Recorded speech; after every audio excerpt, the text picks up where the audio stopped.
Dear students, कल हमने benzene का प्रॉपर इंट्रोडक्शन, बेंजीन की हिस्ट्री, बेंजीन का स्ट्रक्चर और बेंजीन के ऐसे रिएक्शंस को पढ़ा था जिसमें बेंजीन रिंग जो है वो खराब हो जाती है, जिन्हें हम आसान भाषा में एडिशन रिएक्शन ऑफ बेंजीन भी कहते हैं। तो कल हमने काफी सारे एडिशन रिएक्शंस ऑफ बेंजीन पढ़े। ठीक है, अब हम एक एडिशन रिएक्शन ऑफ बेंजीन और पढ़ेंगे। बट इसमें बेंजीन की रिंग खराब नहीं होती। कल हमने वो लेक्चर्स पढ़े थे, वो रिएक्शंस पढ़े थे जिसमें एडिशन के साथ साथ बेंजीन की रिंग भी खराब हो रही थी। आज हम वो रिएक्शन पढ़ने जा रहे हैं जिसमें एडिशन के साथ साथ बेंजीन की रिंग खराब नहीं हो रही। चलो, हमारी जो हेडिंग है that is oxidation of side chain. अब ऑक्सीडेशन का मतलब आपको पता है, that is addition of oxygen. And side chain का मतलब ये होता है कि बेंजीन के ऊपर जो कुछ कार्बन का स्ट्रक्चर मेंशन हुआ हुआ है। जैसे जैसे अगर मैं आपसे टोलीन की बात करूं, तो टोलीन में क्या होता है कि बेंजीन पर एक CH3 ग्रुप मौजूद होता है। तो that CH3 is a side chain. ये जो CH3 है ये क्या कहलाता है? साइड चेन कहलाता है। इस जो स्ट्रक्चर का नाम है मुन्ने, वो क्या है? इसे हम प्यार से कहते हैं मिथाइल बेंजीन। क्या कहते हैं हम इसे प्यार से? Methyl benzene. या फिर हम इसे टोलीन भी कहते हैं। क्या कहते हैं हम इसे? टोलीन भी कहते हैं। चलिए, अब जब हम इसकी ऑक्सीडेशन करेंगे, इसका मतलब रिएक्शन विद ओ, क्या रिएक्शन विद ओ, तो जब हम इसका ऑक्सीजन से रिएक्शन करेंगे तो अब ये रिंग रिएक्ट नहीं करेगी, बल्कि ये साइड रिंग रिएक्ट करेगी। कौन रिएक्ट करेगा? साइड रिंग रिएक्ट करेगी, यानी कि ये रिंग रिएक्ट करेगी। अब होगा क्या? आपको पता है कि हाइड्रोजन किसको पसंद करता है? ऑक्सीजन को। तो ये ऑक्सीजन हाइड्रोजन के पास जाएगी और दो हाइड्रोजन को लेके शॉर्ट, क्या होगा? ये ऑक्सीजन इन हाइड्रोजन्स के पास जाएगी और दो हाइड्रोजन को लेके अलग हो जाएगी और सब पानी पानी हो जाएगा। क्या हो जाएगा? सब पानी पानी हो जाएगा। आगे चलते हैं, आगे चलते हैं। अब ये जो बेंजीन की रिंग है, ये तो अपनी जगह पे ही है, इसके डबल बॉन्ड्स भी अपनी जगह पे ही है। इसका मतलब बेंजीन रिंग इज रिटेन्ड। कल हम क्या पढ़े थे? Benzene ring is not retained, but here benzene ring is retained. तो आपने याद रखना है कि जब बेंजीन की ऑक्सीडेशन होती है तो बेंजीन रिंग खराब हो जाती है, वो रिटेन नहीं रहती। लेकिन जब बेंजीन के ऊपर जो साइड चेन है उसकी ऑक्सीडेशन होती है तो बेंजीन रिंग रिटेन्ड रहती है यार। ठीक है। अब अब ये जो CH3 है, इसमें से दो हाइड्रोजन तो निकल गए, तो सिर्फ क्या बचा? CH। क्या बचा? CH। यहां से दो ऑक्सीजन उसके साथ और चले जाएंगे और ये कलेक्टिव स्ट्रक्चर बनाएंगे COOH। क्या? COOH। इस कंपाउंड का नाम क्या है? इसे हम प्यार से कहते हैं benzoic acid, not benzoic acid, it's benzoic acid. ये क्या है? ये बेंजोइक एसिड है। ठीक है। अच्छा, अब मान लें अब मान लें कि अगर हम इस मिथाइल ग्रुप की जगह कोई और ग्रुप लगा दें, जैसे कि इथाइल लगा दें, तो क्या कंपाउंड में कोई चेंज आएगा? नहीं, कंपाउंड बनने में कोई चेंज नहीं आएगा। मैं आपको दिखाता हूं। फॉर एग्जाम्पल, आप सिंपल वही बेंजीन लें। बस बेंजीन में जहां पहले आप मिथाइल ग्रुप लगा रहे थे यानी CH3 लगा रहे थे, अब आप यहां पे लगा दें इथाइल। इथाइल का मतलब CH2 CH3। और अब अगर हम इसका ऑक्सीजन से रिएक्शन कराते हैं, जरा इसका नाम लिख दें हम, इथाइल बेंजीन, क्योंकि CH3 CH2 को इथाइल कहते हैं और इसके साथ बेंजीन है। अब क्या होगा? सबसे पहले सबसे पहले तो ये ऑक्सीजन अब कार्बन पे अटैक करेगी जाके। और जब ऑक्सीजन कार्बन पे अटैक करेगी तो हमें पता है कि जब भी कार्बन और ऑक्सीजन मिलते हैं तो क्या बन सकता है, कार्बन डाइऑक्साइड। अब एक चीज और बन जाएगी, कार्बन डाइऑक्साइड क्यों, अब पहले के मुकाबले में एक कार्बन ज्यादा है, अब पहले के मुकाबले में एक कार्बन ज्यादा है, इसलिए अब क्या बन जाएगा, कार्बन डाइऑक्साइड। अच्छा, ठीक है, चलें। उसके बाद, उसके बाद होगा क्या, ये ऑक्सीजन ये वाले हाइड्रोजन पर भी अटैक करेगी और ये वाले हाइड्रोजन पर भी अटैक करेगी। तो जब इन पर अटैक करेगी तो एक दफा वाटर बनेगा, और जब इस पे अटैक करेगी तो एक दफा और वाटर बनेगा, यानी वाटर के दो मॉलिक्यूल्स बनेंगे। खैर हमारा काम नहीं है वाटर के कितने मॉलिक्यूल्स बनेंगे, क्या बनेगा क्या नहीं बनेगा, हमें तो बस मेन प्रोडक्ट से मतलब है, और हमारा मेन प्रोडक्ट बेंजीन वाला है। अब आ जाइए अपने बेंजीन के स्ट्रक्चर की तरफ। ये जो बेंजीन का स्ट्रक्चर है, इसमें दो कार्बन थे, एक तो कार्बन डाइऑक्साइड के अंदर चला गया, तो कितने कार्बन बचे, इसमें सिर्फ और सिर्फ इस वक्त एक कार्बन बचा है। आगे चलते हैं, इसमें कितने हाइड्रोजन थे, दो और तीन, पांच हाइड्रोजन थे, जिनमें से चुचुजा फोर, चार यहाँ चले गए, पांच में से चार यहाँ चले गए, तो कितने बचे, सिर्फ एक। और जब आप ऑक्सीजन से रिएक्शन कराएंगे तो दो ऑक्सीजन आके यहाँ पे लग जाएंगे, इसका मतलब सिमिलर सिमिलर बेंजोइक एसिड बना है। इसका मतलब बेंजीन पर जो साइड चेन है, अगर वो मिथाइल की हो तब भी बेंजोइक एसिड बनेगा, अगर वो इथाइल की हो तब भी बेंजोइक, प्रोपाइल की हो तब भी बेंजोइक, ब्यूटाइल की हो तब भी बेंजोइक एसिड बनेगा। आपको बात क्लियर हो रही है। तो जो इजाफी कार्बन होंगे वो कार्बन डाइऑक्साइड की फॉर्म में रिमूव हो जाएंगे, लेकिन बनेगा बेंजोइक एसिड ही। क्या बनेगा, कार्बन बेंजोइक एसिड ही।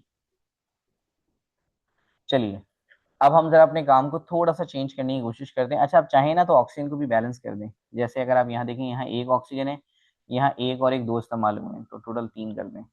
यहाँ पे एक दो तीन चार, ये दो हैं, छह इस्तेमाल हो रहे हैं, तो यहाँ छह लगा दें। खैर बैलेंस करना हमारे एम टी कैट ई कैट का पोर्शन नहीं है। अब हम जरा इसको चेंज करते हैं, और अगर एक सवाल मैं आपको जबानी पढ़ा दूं कि अगर वो पेपर में आपसे कहता है कि भाई ब्यूटाइल बेंजीन ऑक्सीडाइजेस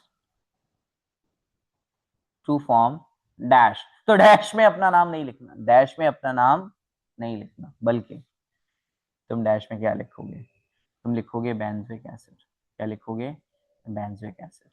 यानी हमें तो बेंजीन के ऊपर सिर्फ एक कार्बन की जरूरत थी, लेकिन ब्यूटाइल का मतलब उस पर कितने कार्बन है, चार कार्बन है, तो एक कार्बन तो बेंजोइक एसिड में इस्तेमाल होगा, बाकी तीन कार्बन कहाँ जाएंगे, बाकी जो तीन कार्बन है भाई वो कार्बन डाइऑक्साइड बना देंगे, बाकी जो तीन कार्बन है वो क्या बना देंगे, कार्बन डाइऑक्साइड बना देंगे। ठीक है, तो चाहे वो डिकाइल बेंजीन ही क्यों ना हो, उसमें से एक कार्बन बेंजोइक एसिड के लिए इस्तेमाल होगा और बाकी सारे के सारे कार्बन डाइऑक्साइड में यूज हो जाएंगे। चले, अब मैं स्ट्रक्चर ही चेंज कर देता हूँ। अब टोलिन वोलिन नहीं ले रहे हम, क्या अब हम टोलिन वोलिन नहीं ले रहे, अब हम बड़े हो गए, है ना मुन्ने।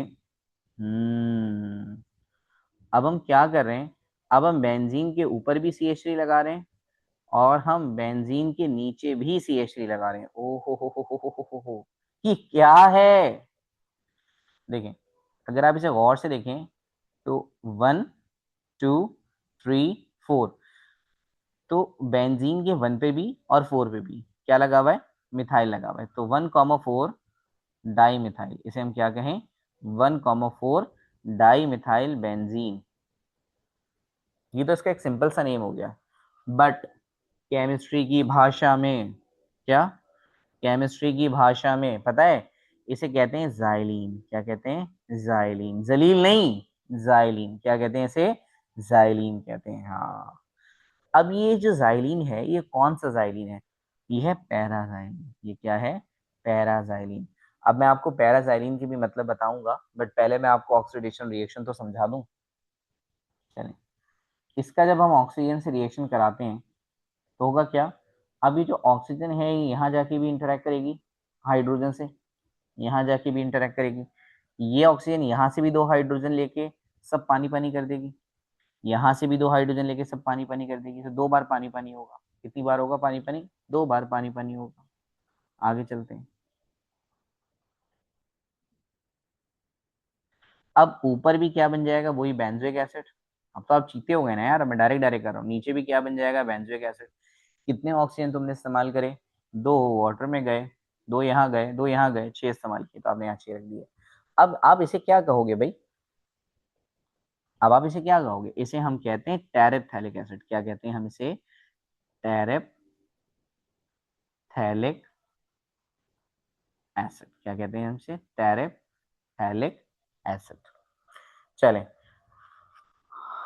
अब आपने अभी देखिए पैरा वाली बात उधार है, वो अभी मैं बताता हूँ आपको। अब आपने क्या याद रखना है कि जो ऑक्सीडेशन हम कर रहे हैं, तो जाहिर है इस ऑक्सीडेशन को करने के लिए हमें यहाँ पर इस्तेमाल करने पड़ेंगे ऑक्सीडाइजिंग एजेंट्स। क्या इस्तेमाल करने पड़ेंगे, ऑक्सीडाइजिंग एजेंट इस्तेमाल करने पड़ेंगे। तो भाई ये जो ऑक्सीडाइजिंग एजेंट है, ये कौन कौन से यूज़ कर सकते हैं हम, तो मुझे पहली बात हम यूज़ कर सकते हैं केमिनोफोर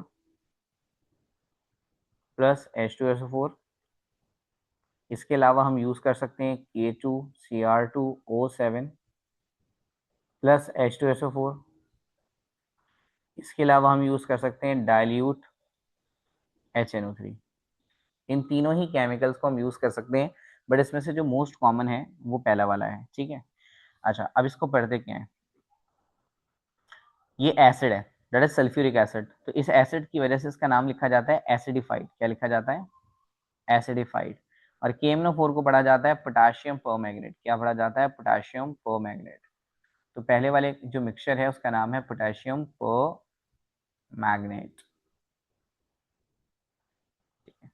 दूसरे वाले केमिकल पे आ जाइए, दूसरे वाले केमिकल में भी सल्फ्यूरिक एसिड है, तो सल्फ्यूरिक एसिड के होने की वजह से इसे क्या कहें, एसिडिफाइड, ठीक है।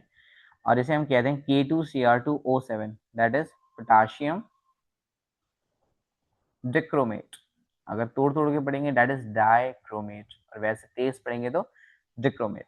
ये क्या है, diluted nitric acid, it's diluted nitric acid. तो ये तीनों ही आप ऑक्सीडाइजिंग एजेंट को इस्तेमाल कर सकते हैं साइड चेन ऑक्सीडेशन करवाने के लिए। खैर, यहाँ तक मुझे उम्मीद है कि आपको बात क्लियर हो गई होगी। अच्छा, अब अगर मैं आपको पी के मतलब समझाऊं तो देखिए,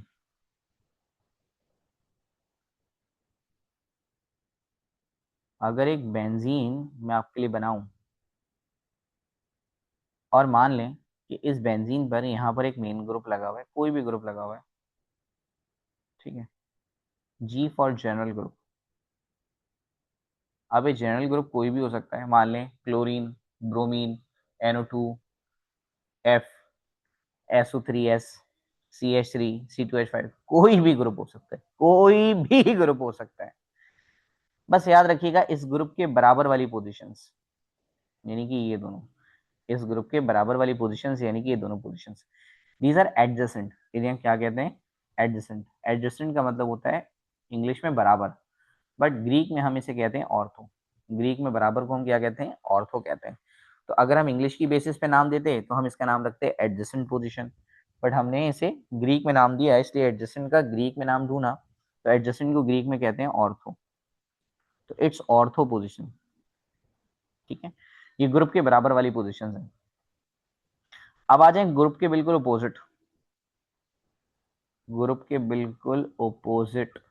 तो भाई ओपोजिट को हम कहते हैं पैरा। क्या कहते हैं, पैरा। ये देखिए, ये ग्रुप है, ग्रुप के बिल्कुल अपोजिट आ जाए, दैट इज पैरा। ये क्या है, पैरा है। आगे चलते हैं। अब ये जो दो पोजीशंस बची हैं, ये आधी आधी पोजीशंस हैं, ठीक है। क्योंकि अगर आप बेंजीन में काउंटिंग करें तो बेंजीन में टोटल 6 कार्बन है। कितने कार्बन है टोटल, 6। तो अगर मैं 6 का आधा करता हूँ, 6 का हाफ करता हूँ, तो 3 आता है। कितना आता है, 3 आता है। तो अगर आप काउंटिंग करेंगे तो 1 2 3, हाफ पोजीशन है।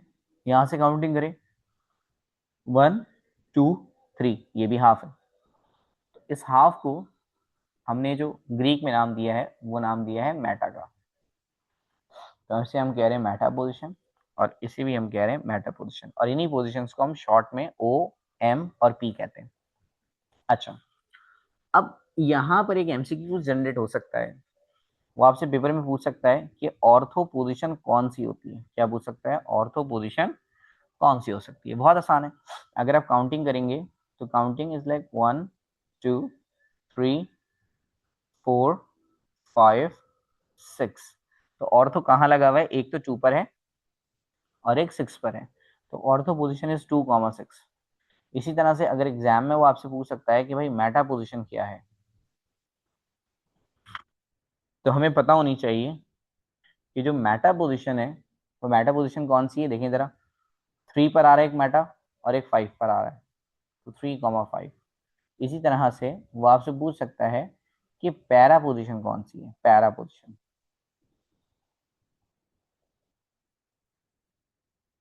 तो पैरा पोजीशन बिल्कुल अपोजिट वाली है, जिसपे नंबर कौन सा आ रहा है, 4। तो पैरा पोजीशन इज 4। अच्छा, तो एक एमसीक्यू तो ये आ गया कि पोजीशन पूछेगा। दूसरा वो ये पूछ सकता है प्रोबेबिलिटी। प्रोबेबिलिटी का मतलब है कितने परसेंट चांसेस है कि सामने वाला ऑर्थो पे जाके लगे, सामने वाला जो ग्रुप है वो कहाँ जाके लगे, ऑर्थो पे जाके लगे। सिमिलरली कितने परसेंट चांसेस हैं कि सामने वाला जो ग्रुप है वो मेटा पे जाके लगे, और कितने परसेंट चांसेस हैं कि सामने वाला जो ग्रुप है वो पैरा पोजीशन पे जाके लगे। तो देखिए, बेंजीन के पास टोटल 5 पोजीशन है। बेंजीन के पास टोटल कितनी पोजीशन है भाई, टोटल बेंजीन के पास 5 पोजीशन हैं। अच्छा, अगर मैं प्रोबेबिलिटी ऑफ ऑर्थो पोजीशन निकालूं,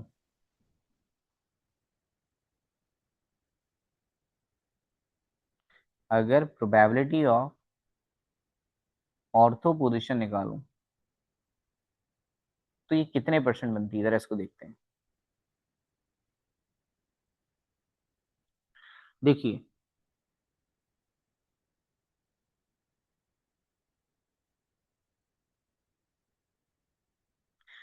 टोटल टोटल पोजीशंस कितनी है बेंजीन के पास, 5। ऐसे ही एक जगह पे तो जर्नल ग्रुप लगा हुआ है, एक जगह पे तो ये जर्नल ग्रुप लगा हुआ है, इसको छोड़ के 1, 2, 3, 4, 5 टोटल कितनी पोजीशंस बनती हैं, 5। तो टोटल वैल्यू इज 5, जिनमें से ऑर्थो के कितनी पोजीशंस हैं, 2 हैं। और परसेंटेज निकालने के लिए हम किससे मल्टीप्लाई कर देते हैं, 100 से। चलिए अपने मुन्ने को काटना सिखाऊंगा। 5 1 5, 5 2 10, 0 बचा वो ऐसे ही आ गया। अब इसे आगे सॉल्व कर दें। 2 2 4 और 2 0 0, यानी the chances of incoming group to substitute on ortho is 40%। कि आने वाला नया ग्रुप ऑर्थो पर अगर लग रहा है तो उसके कितने परसेंट चांसेस हैं, उसके 40% चांसेस हैं। क्लियर। इसी तरह से अगर हम परसेंट ऑफ मेटा निकालें तो टोटल पोजीशंस हमें पता है 5 हैं, और मेटा पोजीशंस भी 2 होती हैं, देखिए ना, 3 और 5 पर होती है। और परसेंटेज निकालने के लिए हम 100 से मल्टीप्लाई कर देते हैं, जैसे ऊपर निकला है वैसे ही यहाँ भी निकलेगा। 5 1 5, 5 2 10, 0 बचा ऐसे ही आ गया। अब हमें पता है कि 2 2 4 और 2 0 इज 0, तो 40% सिमिलर है। अब अगर हम निकालते हैं परसेंटेज ऑफ पैरा, तो टोटल पोजीशंस आर 5, और पैरा सिर्फ एक ही जगह पे लगता है, 4 पोजीशन को कहते हैं ना पैरा। देखिए हमने लिखा भी है, 4 पोजीशन, सिर्फ एक ही पोजीशन तो पैरा है, बाकी तो दो दो थी, बट ये तो सिर्फ एक ही है। तो पैरा पोजीशन एक ही होती है, टोटल पोजीशन 5 है, 100 से मल्टीप्लाई कर दें। कैंसिल करना सिखाऊंगा अपने मुन्ने को। 5 1 5, 5 2 10, 0 बचा ऐसे ही आ गया। 120 से 20, 1 से किसी भी नंबर को मल्टीप्लाई करते हैं वही नंबर आता है। तो वो आपसे पोजीशन भी पूछ सकता है, और वो आपसे ये भी पूछ सकता है कि इनकी परसेंटेजेस क्या हो सकती हैं, प्रोबेबिलिटी। ठीक है। अच्छा, यहां तक आने के बाद अब हम अपना नेक्स्ट टॉपिक स्टार्ट करें, that is electrophilic substitution reactions. क्या स्टार्ट करें, इलेक्ट्रोफिलिक सब्स्टिट्यूशन रिएक्शन। अब हम इन रिएक्शंस को समझने की कोशिश करेंगे कि ये रिएक्शंस होते क्या हैं। ठीक है, देखें, रिएक्शंस का मतलब तो बहुत आसान करके होता है, केमिकल चेंज। ये तो आप बचपन से पढ़ रहे हैं, आपको पता होगा, that is chemical change. Substitution का मतलब होता है रिप्लेसमेंट।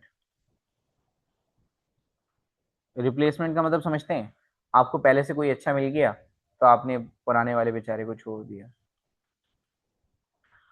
तो किसी को निकाल के किसी को अपनाना, दैट इज रिप्लेसमेंट। और इलेक्ट्रोफिलिक का मतलब है ये काम कौन करेगा, इलेक्ट्रोफाइल करेगा। अभी मैं इलेक्ट्रोफाइल के मतलब आपको बताऊंगा। तो इलेक्ट्रोफिलिक सब्स्टिट्यूशन रिएक्शंस का मतलब हो गया बेंजीन के ऐसे रिएक्शंस जिसमें इलेक्ट्रोफाइल आएगा और किसी ना किसी को रिप्लेस करके चला जाएगा।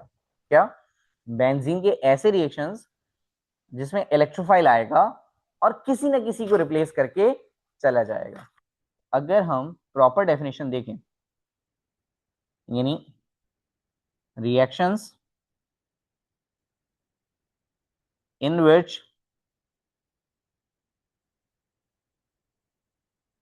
H positive is replaced by electrophile. ठीक है, तो ऐसे रिएक्शंस जिसमें हाइड्रोजन चला जाए और इलेक्ट्रोफाइल आ जाए, क्योंकि बेंजीन के पास एक कार्बन के अलावा हाइड्रोजन ही तो है, और तो बेचारे के पास कोई है ही नहीं, तो कौन जाएगा, हाइड्रोजन को ही जाना पड़ेगा। तो ऐसे रिएक्शन जिसमें हाइड्रोजन चला जाए और उसकी जगह इलेक्ट्रोफाइल आ जाए, तो ऐसे रिएक्शंस को हम कहते हैं इलेक्ट्रोफिलिक सब्स्टिट्यूशन रिएक्शंस।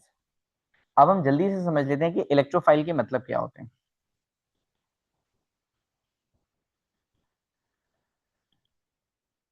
देखिए, इलेक्ट्रो का मतलब होता है इलेक्ट्रॉन, इलेक्ट्रो का मतलब इलेक्ट्रॉन, और फाइल का मतलब होता है लवर। लवर इज लाइक प्यार करने वाला। क्या, प्यार करने वाला। इसका मतलब जो इलेक्ट्रॉन से मोहब्बत करता है, जो इलेक्ट्रॉन से मोहब्बत करता है उसे इलेक्ट्रोफाइल कहते हैं। It means electrophiles are electron lover. Electron पर नेगेटिव चार्ज होता है, यानी कोई अगर इलेक्ट्रॉन से प्यार कर रहा है तो वो नेगेटिव चार्ज से प्यार कर रहा है। और इलेक्ट्रॉन से प्यार करने के लिए, यानी नेगेटिव चार्ज से प्यार करने के लिए, खुद उस चीज को क्या होना चाहिए, पॉजिटिव होना चाहिए। क्योंकि आप अगर पॉजिटिव हो तभी तो आप नेगेटिव को पसंद करोगे। आप अगर पॉजिटिव हो और आप पॉजिटिव को ही पसंद कर रहे हो, तो इसका मतलब आपका दिमाग सही नहीं चल रहा भाई, आप सटिया गए हैं। तो अगर आप पॉजिटिव हैं तभी आप नेगेटिव को पसंद करेंगे, और अगर आप नेगेटिव हैं तो ही आप पॉजिटिव को पसंद करेंगे। इसका मतलब ये हुआ कि अगर कोई चीज इलेक्ट्रॉन को पसंद कर रही है, यानी नेगेटिव को पसंद कर रही है, तो खुद उस पर क्या होना चाहिए, पॉजिटिव। दैट्स वाई इलेक्ट्रोफाइल को हम ई से शो करते हैं, क्योंकि इलेक्ट्रोफाइल ई से लिखा जाता है और इस पर हम पॉजिटिव डाल देते हैं। तो इलेक्ट्रोफाइल्स आर ऐसी स्पीशीज जिन पे पॉजिटिव चार्ज होता है और वो अट्रैक्ट किसको करते हैं, नेगेटिव चार्ज को। ठीक है, इलेक्ट्रोफाइल्स को अगर मैं आपके लिए डिफाइन करूं, तो electrophiles are positive species that attract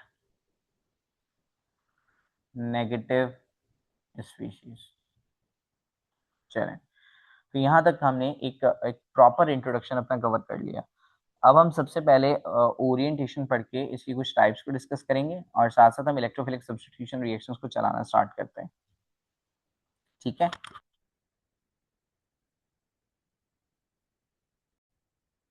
भाई अब हम पढ़ने जा रहे हैं बेटा ऑर्थो पैरा डायरेक्टर्स ग्रुप। ठीक है, ortho para Meta directing groups.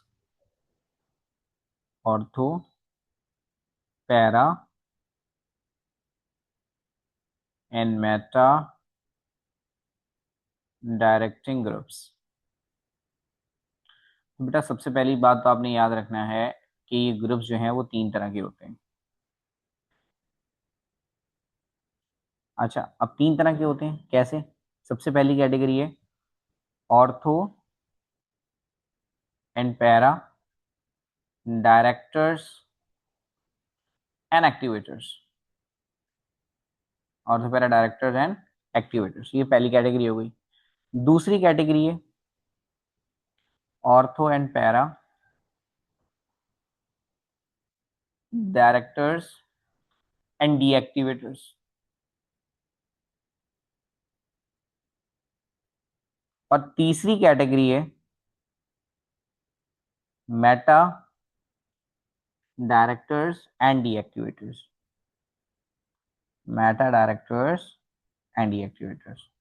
तो आपने एक बात यहाँ पे नोट करी कि जो ऑर्थो एंड पैरा डायरेक्टर्स होते हैं वो एक्टिवेटर्स भी होते हैं, डीएक्टिवेटर्स भी होते हैं, जबकि जो मेटा डायरेक्टर्स होते हैं वो सिर्फ और सिर्फ डीएक्टिवेटर्स होते हैं। अब ऑर्थोपैरा डायरेक्टर्स का मतलब क्या है? ऑर्थोपैरा डायरेक्टर्स का मतलब ये है कि बेंजीन के ऊपर एक ऐसा ग्रुप लगा हुआ है जो आने वाले नए ग्रुप को, इनकमिंग न्यू ग्रुप को अटैच करेगा या तो ऑर्थो पे या फिर पैरा पे। क्या बताया? ऐसे ग्रुप्स जो कि आने वाले नए ग्रुप्स को या तो ऑर्थो पे लगाएंगे या पैरा पे लगाएंगे, उन्हें हम कहेंगे ऑर्थो पैरा डायरेक्टर्स। जैसे समझने की कोशिश अगर हम करें, तो अगर मैं बेंजीन के ऊपर OH ग्रुप लगा देता हूँ, तो बेंजीन के ऊपर जो OH ग्रुप है, ये जो हाइड्रोक्सी ग्रुप है बेटा, ये ऑर्थो एंड पैरा डायरेक्टर है। ऑर्थो एंड पैरा डायरेक्टर का मतलब ये आने वाले नए ग्रुप को या तो ऑर्थो पे लगाता है या पैरा पे लगाता है। ठीक है, मेटा पे नहीं लगाता।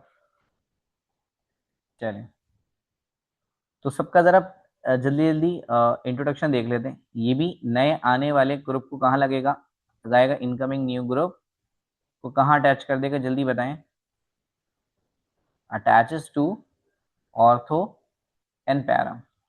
बट जो लास्ट ग्रुप है वो ऐसा ग्रुप है जो नए आने वाले ग्रुप को, जो नए आने वाले ग्रुप को कहाँ पर अटैच करेगा? ये अटैच करेगा उसे मेटा पर। कहाँ पर अटैच करेगा? मेटा पर अटैच करेगा।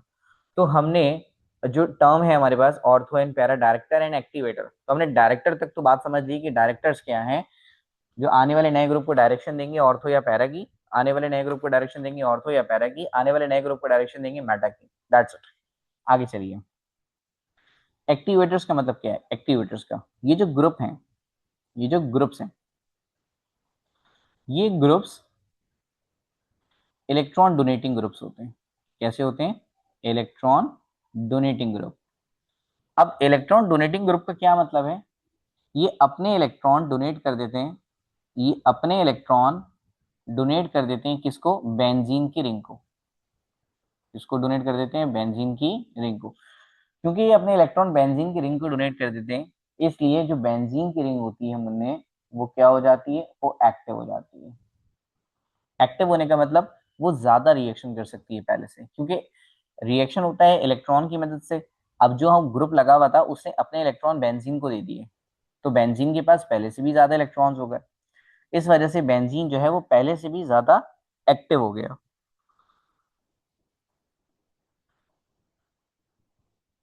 अब हमें पढ़ना है डीएक्टिवेटर्स क्या होते हैं। बेटा ऐसे ग्रुप्स जो इलेक्ट्रॉन डोनेटिंग नहीं बल्कि इलेक्ट्रॉन विड्रॉइंग हो। इलेक्ट्रॉन विड्रॉइंग का मतलब ये इलेक्ट्रॉन को देंगे नहीं बल्कि उल्टा खींच लेंगे। हाँ, ये उल्टा इलेक्ट्रॉन को खींच लेंगे, इलेक्ट्रॉन को विड्रॉ कर लेंगे। किसमें से? बेंजीन की रिंग में से। तो जब तुम बेंजीन की रिंग में से इलेक्ट्रॉन खींच लोगे भाई, तो बेंजीन की रिंग तो क्या हो जाएगी? डीएक्टिव हो जाएगी। ऐसे ही है, और इसमें भी ऐसे ही होगा, क्योंकि यहां भी क्या लिखा हुआ है? डीएक्टिवेटर्स। यानी ये भी ऐसे ग्रुप्स होते हैं, ये भी ऐसे ग्रुप्स होते हैं जो कि इलेक्ट्रॉन को विड्रॉ करते हैं, यानी विड्रॉ इलेक्ट्रॉन फ्रॉम बेंजीन। और जब ये बेंजीन में से इलेक्ट्रॉन को विड्रॉ करेंगे, तो जाहिर है बेंजीन अब प्रॉपर रिएक्शन नहीं कर पाएगा, यानी कि बेंजीन की जो रिंग थी वो क्या हो गई? डीएक्टिव। अब रही बात एग्जाम्पल्स याद करने की। एग्जाम्पल्स भी हमें याद करनी है। देखें, एग्जाम्पल याद करना इतना मुश्किल नहीं है। सबसे पहले मैं आपको ऑर्थो पैरा डायरेक्टर्स एंड डीएक्टिवेटर्स की एग्जाम्पल बता देता हूँ। भाई इसकी जो एग्जाम्पल है बहुत आसान है। इसकी एग्जाम्पल है क्लोराइड, यानी क्लोरो ग्रुप, ब्रोमो ग्रुप और आयोडो ग्रुप। कौन कौन से group? Chloro group, bromo group और आयोडो ग्रुप। ये जो सारे ग्रुप्स हैं ये सारे के सारे ऑर्थोपैरा डायरेक्टर्स एंड डीएक्टिवेटर्स हैं। यानी अगर बेंजीन पे क्लोरीन लगा हुआ है, अगर बेंजीन पे ब्रोमीन लगा हुआ है, अगर बेंजीन पे आयोडीन लगा हुआ है, तो ये आने वाले नए ग्रुप्स को ऑर्थो और पैरा पे तो लगाएंगे, बट साथ साथ रिंग को क्या कर देंगे? डीएक्टिव कर देंगे। तो रिंग एक दफा रिएक्शन करने के बाद दोबारा रिएक्शन नहीं कर पाएगी। अच्छा, ऑर्थोपैरा डायरेक्टर्स एंड एक्टिवेटर्स में किस किस की चीजों की एग्जाम्पल आ जाती है? इसमें कई सारी एग्जाम्पल्स आ जाती हैं। जैसे कि इसमें हमारे पास आ जाता है अल्काइल ग्रुप। अल्काइल ग्रुप का मतलब आर, कार्बन की चेन यानी। इसमें हमारे पास आ जाता है एसिटाइल ग्रुप या एसाइल ग्रुप, जिसे हम एसाइल ग्रुप कहते हैं, यानी कि आर सी ओ। ये नाम भी मुझे लिखने पड़ेंगे क्योंकि आप को पता नहीं है कुछ। एल्कोसाइड ग्रुप, ठीक है। और इसमें आ जाता है ओ एच ग्रुप। तो इस तरह के जितने भी ग्रुप्स हैं, इस तरह के जितने भी ग्रुप्स हैं, वो सारे के सारे किस नेचर के हैं? वो सारे के सारे ऑर्थोपैरा डायरेक्टर्स और एक्टिवेटर्स के नेचर के हैं। चलो, अब रही बात मेटा डायरेक्टर्स और डीएक्टिवेटर्स की एग्जाम्पल की। तो बेटा इसकी दो एग्जाम्पल्स हैं। सबसे पहले तो आपने याद रखनी है नाइट्रो, ठीक है, और सल्फोनेटो। नाइट्रो और सल्फोनेटो। इसके बाद जो आप याद रखेंगे वो याद रखेंगे केक। क्या याद रखेंगे? केक। केक बहुत आसान है। केक बहुत आसान है। केक का मतलब क्या होता है? कार्बोक्सिलिक एसिड,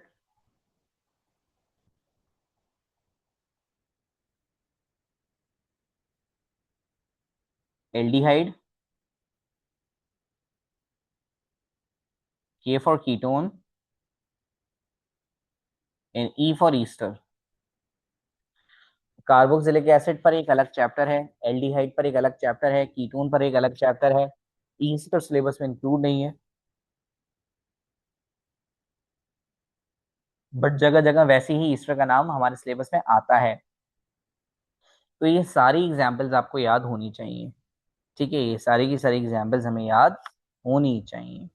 चलें, अब ये तो हमने एक जर्नल ग्रुप्स पढ़ लिए। अब हम रिएक्शन स्टार्ट कर रहे हैं और हमारे पास 5 तरह के रिएक्शंस हैं। मैं उम्मीद करता हूँ कि हम इन रिएक्शंस को as soon as possible cover करने की कोशिश करेंगे ताकि हम अपनी क्लास जल्द से जल्द खत्म कर दें, ठीक है। चलिए भाई, electrophilic substitution reactions of benzene.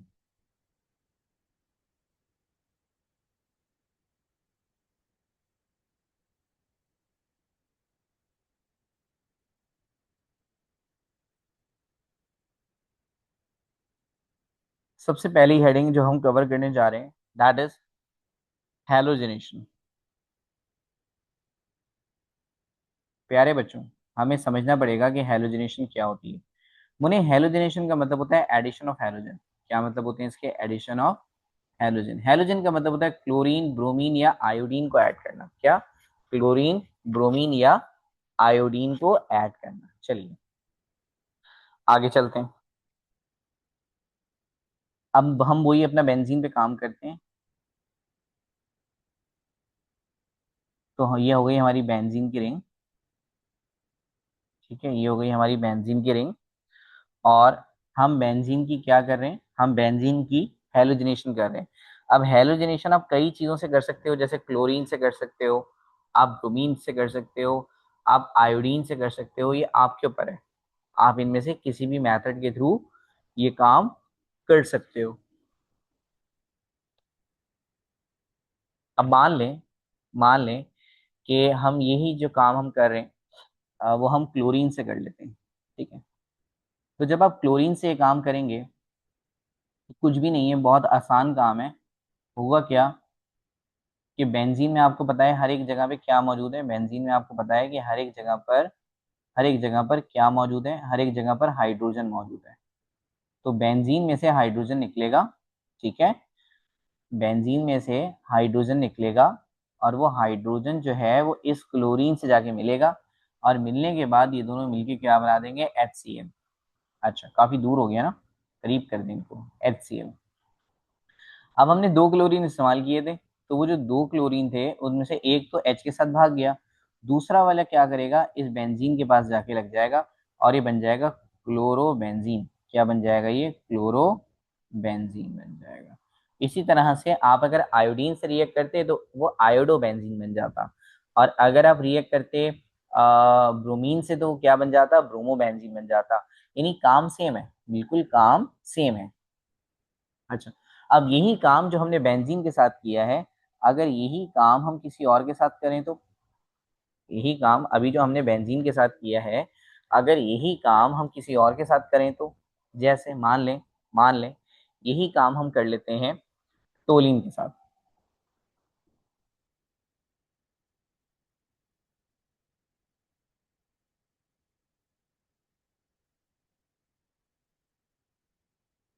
Toluene क्या होता है बेटा कि बेंजीन के ऊपर हम क्या लगा दें, CH3, तो इट्स टोलिन। अब अगर आप टोलिन का Cl2 से रिएक्शन कराएंगे तो अब ये जो टोलिन है ना मुन्ने, ये जो टोलिन का जो ग्रुप है ये ये ऑर्थो पैरा डायरेक्टर होता है। कौन सा डायरेक्टर होता है? ऑर्थो पैरा डायरेक्टर होता है।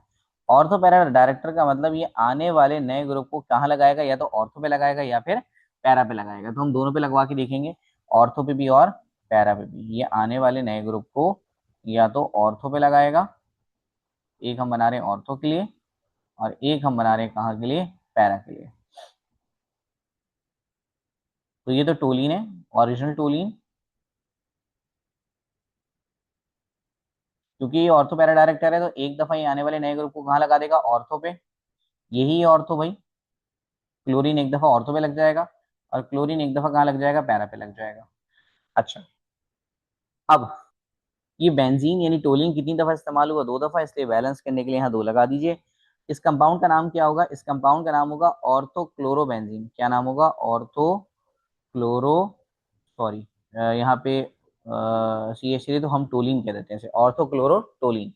जबकि इसका नाम क्या होगा, पैरा क्लोरोटोलिन। इसे हम क्या कहेंगे, पैरा क्लोरोटोलिन। आगे चलते हैं। अब सिंपली यहां पर अगर क्लोरीन लगाए तो यहां से क्या निकला होगा, हम्म, यहां से क्या रिमूव हुआ होगा, H।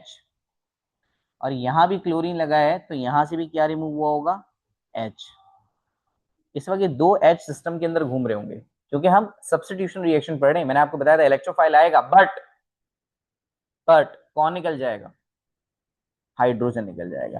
तो Cl क्योंकि यहाँ लगा है तो यहाँ से भी हाइड्रोजन निकलेगा, Cl यहाँ लगा है तो यहाँ से भी हाइड्रोजन निकलेगा। तो क्योंकि दोनों जगह से हाइड्रोजन निकलेगा, क्योंकि दोनों जगह से हाइड्रोजन निकलेगा तो हमारे पास 2 हाइड्रोजन फ्री हो जाएंगे, और ये हाइड्रोजन भी इस क्लोरीन से मिलेंगे और क्या बना लेंगे, HCl। अब क्योंकि हमारे पास 2 हाइड्रोजन है तो HCl भी 2 बनेंगे। अब जरा इसको बैलेंस करें, यहाँ पर एक क्लोरीन, दूसरी क्लोरीन, और इस तरह से यहाँ 2 क्लोरीन और है, तो टोटल 4 क्लोरीन हो गई। जबकि यहाँ पर सिर्फ 2 क्लोरीन है तो उसको बैलेंस करने के लिए यहाँ 2 लगा दीजिए। ठीक है।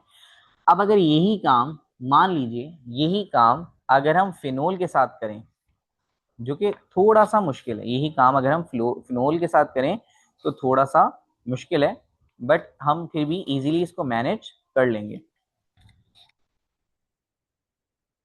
तो हम अपने अब इसी स्ट्रक्चर को फिनोल के साथ अप्लाई करने की कोशिश करते हैं। ठीक है, चलें। अब हम जरा दूसरा हेलोजन ले लेते हैं कोई, ताकि फ्लेवर चेंज हो जाए आपका। ब्रोमीन ले लेते हैं, ब्रोमीन। ठीक है, और ये हम ले रहे हैं फिनोल के साथ। जिस तरह से CH3 एक ऑर्थो पैरा डायरेक्टर था, तो ये OH भी क्या है, ऑर्थो एंड पैरा डायरेक्टर। ये OH भी क्या है, ऑर्थो एंड पैरा डायरेक्टर। तो ये भी आने वाले नए ग्रुप को या तो ऑर्थो पे लगाएगा या फिर पैरा पे लगाएगा। क्या लगाएगा, या तो ऑर्थो पे लगाएगा या फिर पैरा पे लगाएगा।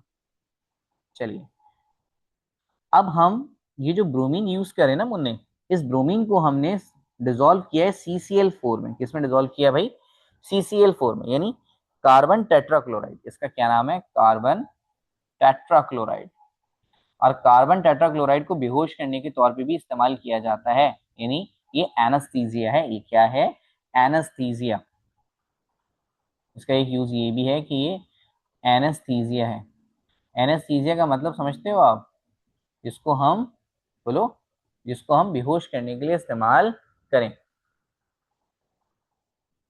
एनेस्थीसिया।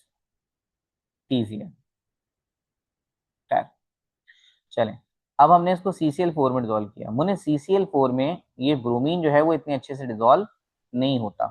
क्योंकि ये इतने अच्छे से डिजोल्व नहीं होता तो जो ब्रोमीन का इम्पैक्ट आएगा वो कम आएगा। ब्रोमीन का इम्पैक्ट क्या आएगा, कम आएगा। इस कम इम्पैक्ट का मतलब ये है कि ये या तो ऑर्थो पे लगेगा या पैरा पे लगेगा। तो हम फिर वही बात कि एक प्रोडक्ट बनाते हैं जिसमें हम इसको कहाँ लगा देंगे, जिसमें हम इसको ऑर्थो पे लगा देंगे, और एक और प्रोडक्ट बना रहे हैं जिसमें हम इसको कहाँ लगा देंगे, इसको हम लगा देंगे पैरा पे। ठीक है, ये तो हो गया फिनोल। अभी जो ब्रोमीन है ना, ये एक दफा कहाँ लग जाएगा मुन्ने, ऑर्थो पर, और एक दफा कहाँ लग जाएगा, पैरा पर।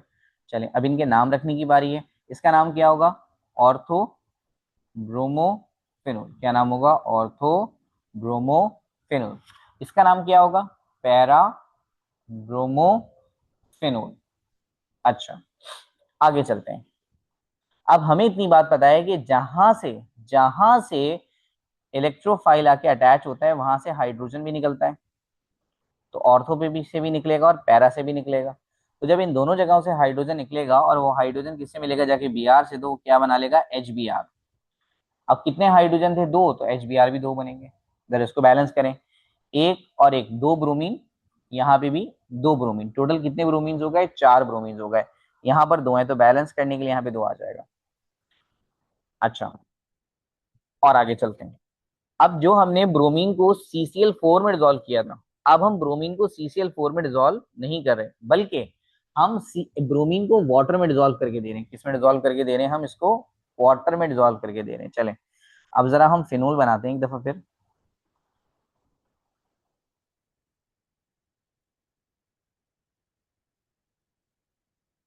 ये फिनोल हो गया। हम दोबारा ब्रोमीन से रिएक्शन कर रहे हैं, लेकिन अब की दफा हम वाटर यूज कर रहे हैं। ठीक है, तो बेटा वाटर में ये अच्छे से डिजोल्व होता है, इसका मतलब इसका इम्पैक्ट अच्छा आएगा। इसका इम्पैक्ट अच्छा आने का मतलब क्या है, अब ये अलग अलग नहीं, एक ही दफा में क्या होगा, एक ही दफा में ऑर्थो पे भी लग जाएगा, पैरा पे भी लग जाएगा। वैसे तो जब इसका इम्पैक्ट अच्छा नहीं होता तो ये अलग अलग लगता है ना भाई, लेकिन जब इसका इम्पैक्ट अच्छा होगा तो एक ही वक्त में ये सारे ऑर्थो और सारे पैरा पे लग जाएगा। ये यहाँ भी, यहाँ भी दोनों ऑर्थो हैं, ये पैरा है। एक ही वक्त में सब जगह लग गया, क्या सॉरी ब्रोमीन लगेगा ना, एक ही वक्त में ये सब जगह लग गया। देख रहे हैं आप, एक ही वक्त में ये सब जगह लग गया। अच्छा, एक ही वक्त में अगर ये सब जगह लग रहा है, तो अब इसका नाम क्या होगा। अब जरा आप इसकी काउंटिंग करें पहले तो, 1 2 3 4 5 6।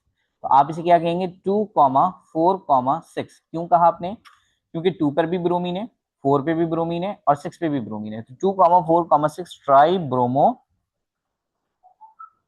और ये स्ट्रक्चर है क्या, फिनोल है, तो हमने इसका नाम रख दिया फिनोल। या फिर आप इसको एक और नाम दे सकते हैं, ऑर्थो पे भी है और पैरा पे भी है, तो ortho and para try bromophenol. चलें, अच्छा, अब यहां पर लगा तो यहां से हाइड्रोजन निकला होगा, यहाँ पर लगा तो यहाँ से भी हाइड्रोजन निकला होगा, और यहाँ पे लगा तो यहाँ से भी हाइड्रोजन निकला होगा। और ये तीनों के तीनों हाइड्रोजन इस ब्रोमीन से जाके जब मिलेंगे तो कितने B R H B R बनेंगे, तीन एच बी आर बनेंगे। अब अगर आप ब्रोमीन को काउंट करें, एक दो तीन, और तीन ये रहे, कितने हो गए, छह हो गए। यहाँ पे कितने हैं, दो हैं, कितने हैं, दो हैं, तो थ्री लगाएं ताकि 3 2 6 हो जाए। तो आपने याद ये रखना है कि जब हम इसको CCl4 में डिजोल्व करके देंगे तो इसका इम्पैक्ट अच्छा नहीं आएगा, और या तो ये ऑर्थो पे लगेगा या ये पैरा पे लगेगा, और जो प्रोडक्ट्स बनेंगे वो बनेंगे ऑर्थोब्रोमोफिनोल और पैराब्रोमोफिनोल। बट अगर आप इसे वाटर में डिजोल्व करके देंगे एक्वस फॉर्म में, तो ये इतना अच्छा इम्पैक्ट रखेगा कि ये एक ही वक्त में सब जगह लग जाएगा, ऑर्थो पे भी लग जाएगा और पैरा पे भी लग जाएगा। तो जो हमारा प्रोडक्ट बनेगा डेट इज 2 4 6 ट्राई ब्रोमोफिनोल। क्या बनेगा, 2 4 6 ट्राई ब्रोमोफिनोल। चलिए बारह। अच्छा, अब एक चीज आपने और याद रखनी है, वो क्या है, वो ये है कि जो हेलोजिनेशन हम कर रहे हैं, उन्हें हेलोजिनेशन के अंदर हमें कैटलिस्ट भी यूज करना है। अब वो कौन सा कैटलिस्ट आप यूज करेंगे, हम्म, वो कैटलिस्ट आप कौन सा यूज करेंगे, वो कैटलिस्ट हम यूज करेंगे FeCl3। कौन सा यूज करेंगे, FeCl3। इसमें आप जो कैटलिस्ट यूज करते हैं वो यूज करते हैं FeX3। FeX3। अब मान लें अगर आप क्लोरीनेशन करते हैं, अगर आप क्लोरीनेशन करते हैं तो फिर आप यूज कर लें FeCl3। अगर आप ब्रोमिनेशन करते हैं तो आप यूज कर लें FeBr3। और अगर आप आयोडीनेशन करते हैं तो आप यूज कर लीजिए FeI3। तो हमारे पास टोटल 5 रिएक्शंस हैं, बट उन 5 रिएक्शंस में से अभी हमने एक रिएक्शन पढ़ा है, दैट इज हैलोजिनेशन। अभी हमें नाइट्रेशन, सल्फोनेशन, एसाइलेशन, अल्काइलेशन, ये पांच पांच रिएक्शंस पढ़ने हैं। लेकिन जब आप ये रिएक्शंस पढ़ लेंगे तो फिनोल आपके लिए कोई मतलब ही नहीं रखता। आधा फिनोल का चैप्टर भी इसी में कवर हो जाएगा। आप चीते हो चुके होगे, चीते। आप कोई नॉर्मल बच्चे थोड़ी रहेंगे इतना पढ़ने के बाद। आप बहुत खतरनाक किस्म के चीते हो जाएंगे। क्या हो जाएंगे? बहुत खतरनाक किस्म के चीते। चलें, अब हम अपने सेकंड रिएक्शन की तरफ जा रहे हैं, दैट इज नाइट्रेशन। देखिए, पढ़ना पड़ता है, पढ़ना पड़ेगा आपको। आप डॉक्टर और इंजीनियर बनने जा रहे हैं, आप भंगी बनने नहीं जा रहे। आपको घरों पढ़ाई करनी पड़ेगी, घरों पढ़ाई। शुक्र करें कि आपको कोई तमीज से पढ़ाने वाला मिला है। तो आप चुपचाप अच्छे से पूरा ध्यान लगा के पढ़ाई करें। अब हम अपने सेकंड रिएक्शन पे जा रहे हैं, दैट इज नाइट्रेशन। अब नाइट्रेशन का मतलब क्या होता है प्यारे बच्चों? नाइट्रेशन का मतलब होता है एडिशन ऑफ NO2 ग्रुप। ठीक है, तो ये रिएक्शन हम पहले किसके साथ करेंगे? बेंजीन के साथ करेंगे।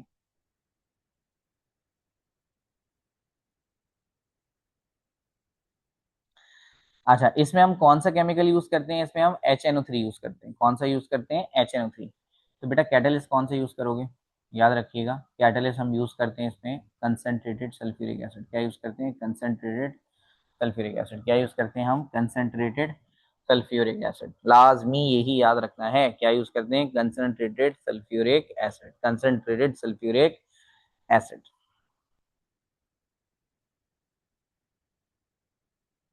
अच्छा, अब क्या होगा कि देखें मैंने आपको बताया था कि अगर बेंजीन में कोई भी चीज लग रही है तो पहले वहां से हाइड्रोजन निकलेगा, यानी यहाँ से हाइड्रोजन निकलेगा, और ये हाइड्रोजन यहाँ जाके OH को ढूंढेगा, और ये दोनों मिलके क्या करेंगे? सब पानी पानी। क्या कर देंगे? सब पानी पानी। अगर ये सब पानी पानी कर देंगे तो पीछे क्या बचेगा? अभी देखते हैं पीछे क्या बचा।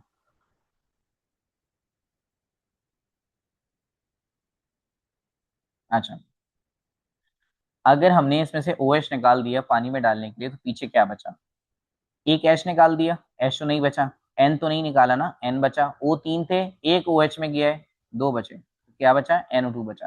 तो वो NO2 जाके यहाँ पे लग जाएगा, और आप इसे नाम दोगे नाइट्रोबेंजीन। क्या नाम दोगे इसे? नाइट्रोबेंजीन का नाम दोगे। अब सिमिलरली, अगर यही काम हम टोलीन के लिए करते हैं, अगर हम यही काम किसके लिए करते हैं? टोलीन के लिए करते हैं। तो अब हम क्या करेंगे? हम बेंजीन लेंगे, और बेंजीन लेने के बाद हम उस पर क्या लगाएंगे? CH3, ताकि वो टोलीन बन जाए। और फिर हम उसका रिएक्शन किसके साथ कराएंगे? उसका रिएक्शन हम कराएंगे HNO3 के साथ। कौन सा कैटलिस्ट यूज करेंगे भाई? हम यूज करेंगे H2SO4। और जब हम HOSO4 यूज करेंगे तो टोलीन के ऊपर जो CH3 है, हमें पता है ये भी ऑर्थो और पैरा ग्रुप है। तो कभी ये ऑर्थो पे लगवा देगा और कभी ये कहाँ लगवा देगा? पैरा पे लगवा देगा। ऐसा ही है। चलें, अब हम जरा इसको जल्दी से परफॉर्म कर लेते हैं।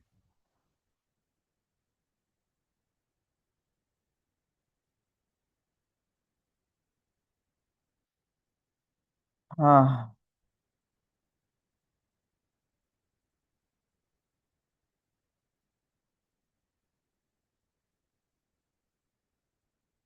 ये तो हो गया टोलीन, राइट। अब हम इसका रिएक्शन करा दें HNO3 से। कैटलिस्ट कौन सा यूज करोगे? Concentrated sulphuric acid. किसको यूज करोगे? Concentrated sulphuric acid. अब जब रिएक्शन होगा तो क्या होगा? क्योंकि ये जो CH3 है, अभी थोड़ी देर पहले भी मैंने आपको बताया था, ये कौन सा ग्रुप है? Ortho and para director. कौन सा है भाई? Ortho and para director. क्योंकि ये ऑर्थो एंड पैरा डायरेक्टर है तो आने वाले नए ग्रुप को या तो ऑर्थो पे लगाएगा या फिर पैरा पे लगाएगा। एक ग्रुप बना लेते हैं ऑर्थो के लिए, एक ग्रुप बना लेते हैं किसके लिए? पैरा के लिए। अच्छा, तो ये तो टोलिन पहले से लगा हुआ है। अब एक दफा हम NO2 को पैरा ऑर्थो पे लगा देते हैं, ये टोलिन हो गया। और एक दफा हम कहाँ लगा देते हैं? पैरा पे लगा देते हैं। अच्छा, अब इनके नाम क्या होंगे? ये ऑर्थो पे है तो आप इसे बोलोगे ऑर्थो नाइट्रोटोलिन। क्या बोलोगे? Ortho nitrotoluene. और जो आपके पास पैरा पे लगा हुआ है तो फिर आप उसे क्या बोलोगे? Para nitrotoluene. यानी ये जो केमिकल है ये क्या होगा? Para nitrotoluene. अच्छा, अब रही बात बाकी चीजों की। तो हमें पता है कि अगर NO2 ग्रुप लगेगा या कोई भी ग्रुप लगेगा तो वहां से हाइड्रोजन बाहर निकलेगा। तो यहाँ से हाइड्रोजन बाहर निकलेगा। और हाइड्रोजन बाहर निकल के क्या कर रहा था? OH से मिल रहा था। अभी भी हाइड्रोजन बाहर निकल के क्या करेगा? OH से मिलेगा। तो क्या बनाएगा? वाटर। अब हमारे पास मसला ये है कि एक हाइड्रोजन नहीं है। एक हाइड्रोजन जब OH से मिलेगा तो क्या बनेगा? एक हाइड्रोजन जब OH से मिलेगा तो क्या बनेगा? वाटर। दूसरा हाइड्रोजन जब OH से मिलेगा तो क्या बनेगा? तो भी वाटर। यानी दो वाटर के मॉलिक्यूल्स बनेंगे। खैर ये एमडी का टीकेट में बिल्कुल भी इंपॉर्टेंट बात नहीं है कितने वाटर बनेंगे कितने नहीं बनेंगे। अच्छा, ये नाइट्रिक एसिड दो इस्तेमाल होंगे क्योंकि हम दो दफा नाइट्रो ग्रुप लगा रहे हैं। अब ये जो काम हमने किया है ये हमने किया है डाइल्यूटेड नाइट्रिक एसिड से। किससे किया है भाई? डाइल्यूटेड डाइल्यूटेड नाइट्रिक एसिड से किया है।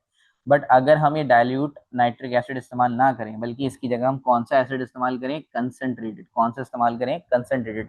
बेटा कंसंट्रेटेड का मतलब क्या होता है? जिसमें जिसमें एसिड की वैल्यू ज्यादा होती है। ठीक है, यानी बहुत खतरनाक एसिड है, बहुत खतरनाक। अगर गिर गया चमड़ी उखड़ जाएगी। क्या उखड़ जाएगी? चमड़ी।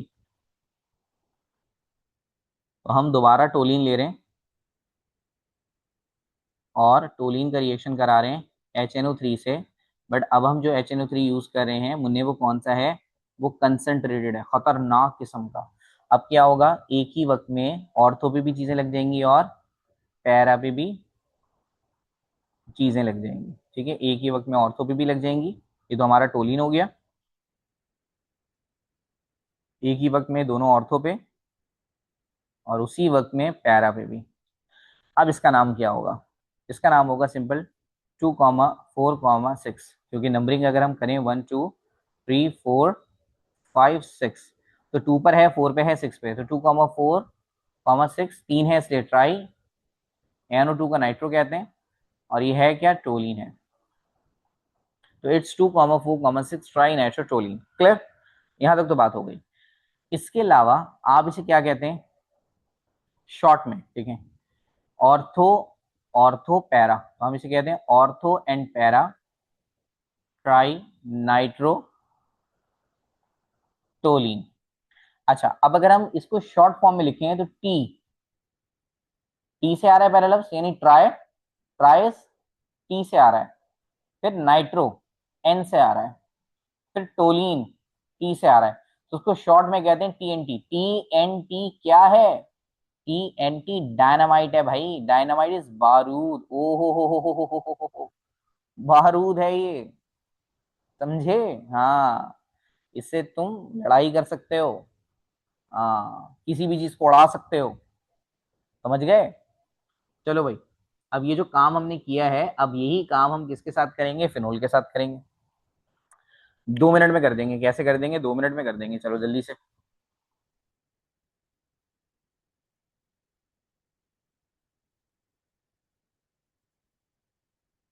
ये हमारा हो गया फिनोल। अब फिनोल के ऊपर जो OH ग्रुप लगा हुआ है ये कौन सा डायरेक्टर है भाई? ये ऑर्थो एंड पैरा डायरेक्टर ही है। इसका मतलब आने वाले नए ग्रुप को ऑर्थो और पैरा पे लगवाएगा। चलें, अब पहले हम रिएक्शन करा रहे हैं डाइल्यूट HNO3 से। तो डाइल्यूट की वजह से असर क्या आएगा? कम आएगा। तो कहीं कहीं पे लगेगा। तो किसी में क्या लगेगा? ऑर्थो पे लग जाएगा। किसी में क्या होगा कि ऑर्थो पे लग जाएगा। और किसी में क्या होगा कि कहाँ लग जाएगा? पैरा पे लग जाएगा। ये तो हो गया फिनोल। ये हो गया फिनोल। अब क्या होगा? एक दफा हम इसे ऑर्थो पे लगा देते हैं और एक दफा हम इसे पैरा पे लगा देते हैं। अब इनके नाम क्या होंगे? ऑर्थो नाइट्रोफेनोल। क्या नाम होगा? ऑर्थो नाइट्रोफेनोल। इसका क्या नाम होगा? पैरा नाइट्रोफेनोल। चलें, अब हमने ये डिस्कस किया था कि जहां से कोई ग्रुप अटैच होगा वहां से हाइड्रोजन निकलेगा। वहां से क्या होगा? वहां से हाइड्रोजन निकलेगा। और ये दोनों हाइड्रोजन इसके OH से मिलेंगे जाके और क्या बना देंगे, वाटर। कितने वाटर, दो वाटर, क्योंकि दो H निकल रहे हैं, दो अलग अलग OH से मिलेंगे, वाटर बनेगा। यहाँ पर बेंजीन दो दफा है तो बैलेंस करने के लिए यहाँ दो लगा दें, नाइट्रो ग्रुप दो दफा लगाएं तो यहाँ भी दो लगा दें। फिर बता रहा हूँ कि बैलेंस करना हमारे एमडी कैट का काम नहीं है। अब हम इसी रिएक्शन को कंसंट्रेटेड नाइट्रिक एसिड से करते हैं, जरा जल्दी से देखें। तो वही हमने फिनोल लिया,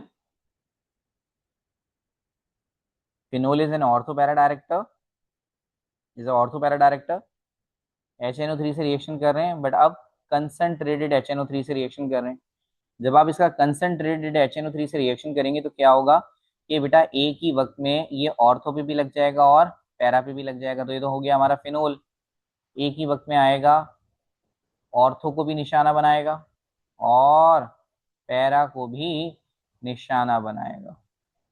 ठीक है, अब इसका नाम क्या होगा, इसका नाम, अब आप चीते हो जाने चाहिए मेरे हिसाब से, मैं आपको नहीं सिखा रहा, 2,4,6 ट्राई नाइट्रो, है क्या, ये फिनोल है, तो ट्राई नाइट्रो फिनोल।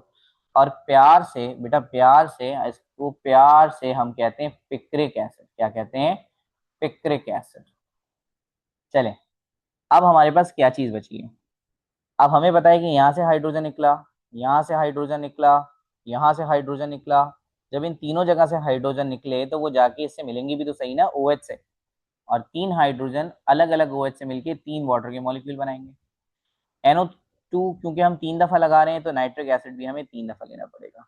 तो जब आप, आपने कंक्लूड क्या करना है, जब आप डाइल्यूट एसिड इस्तेमाल करेंगे इफेक्ट कम आएगा, कंसंट्रेटेड एसिड इस्तेमाल करेंगे इफेक्ट भी ज्यादा आएगा।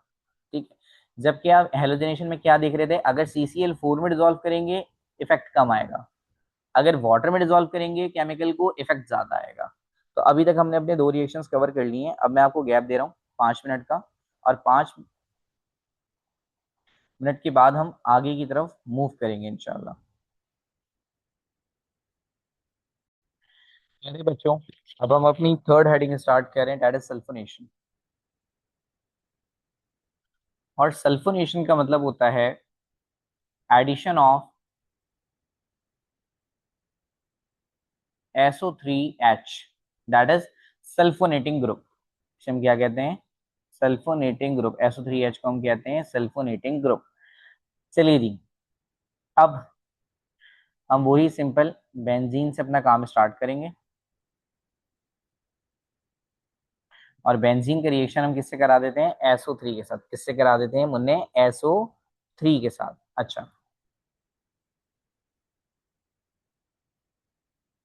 और जब हम SO3 के साथ रिएक्शन कराते हैं तो यहाँ पर हम एक कैटलिस्ट को यूज करते हैं। कौन सा कैटलिस्ट यूज करते हैं भैया, सल्फ्यूरिक एसिड। इसमें भी कौन सा कैटलिस्ट यूज करते हैं, सल्फ्यूरिक एसिड H2SO4। अच्छा, अब देखिए हमें क्या ऐड करना है, SO3H। क्या ऐड करना है हमें, SO3H। अब SO3H कैसे ऐड हो जाएगा, जबकि हम तो सिर्फ SO3 ले रहे हैं।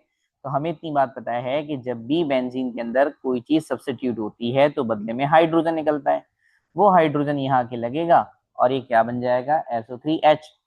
तो कुछ इस तरह से होगा कि बेंजीन में से पहले हाइड्रोजन निकलेगा, और जब बेंजीन में से वो हाइड्रोजन निकल जाएगा तो यहाँ जगह खाली हो जाएगी और ये SO3 जाके लग जाएगा।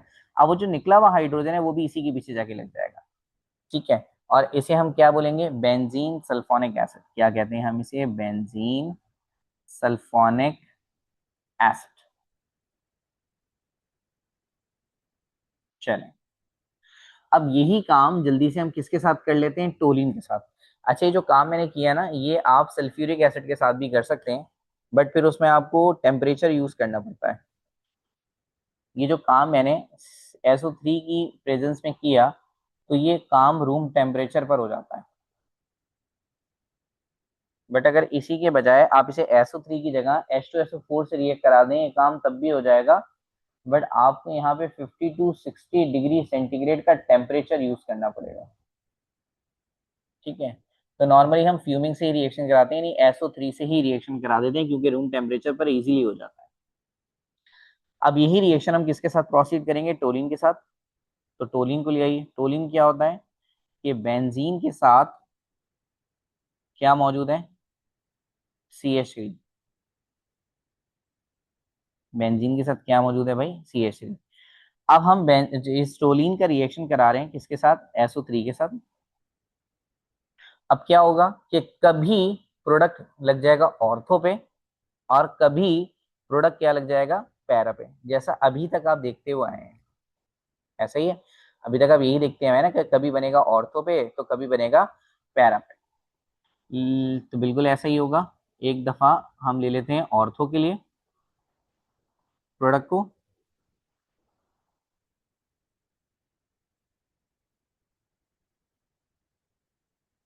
ये हो जाएगा ऑर्थो के लिए, और ये हम ले लेते हैं किसके लिए, पैरा के लिए।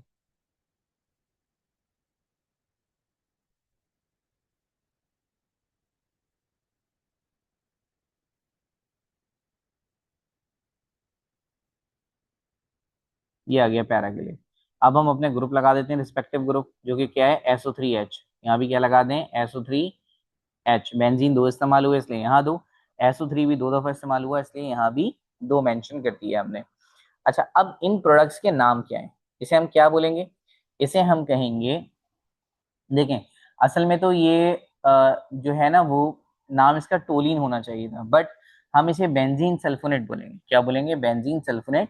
क्यों, क्योंकि ये वाला ग्रुप जो है वो अब हल्का ग्रुप है, ये वाला ग्रुप जो है वो भारी ग्रुप है।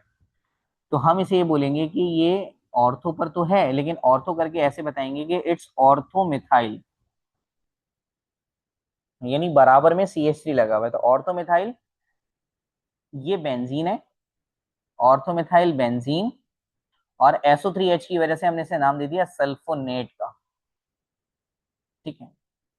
इसी तरह से, इसी तरह से यहाँ पर जो है काम, यहाँ पे भी यही होगा। आप इसे क्या कहेंगे, आप इसे बोलेंगे भाई ये मेन ग्रुप के लिहाज से ये वाला जो ग्रुप है ये तो बिल्कुल अपोजिट है, तो डेट इज पैरामिथाइल। इसे हम क्या कह देंगे, पैरामिथाइल बेंजीन सल्फोनेट।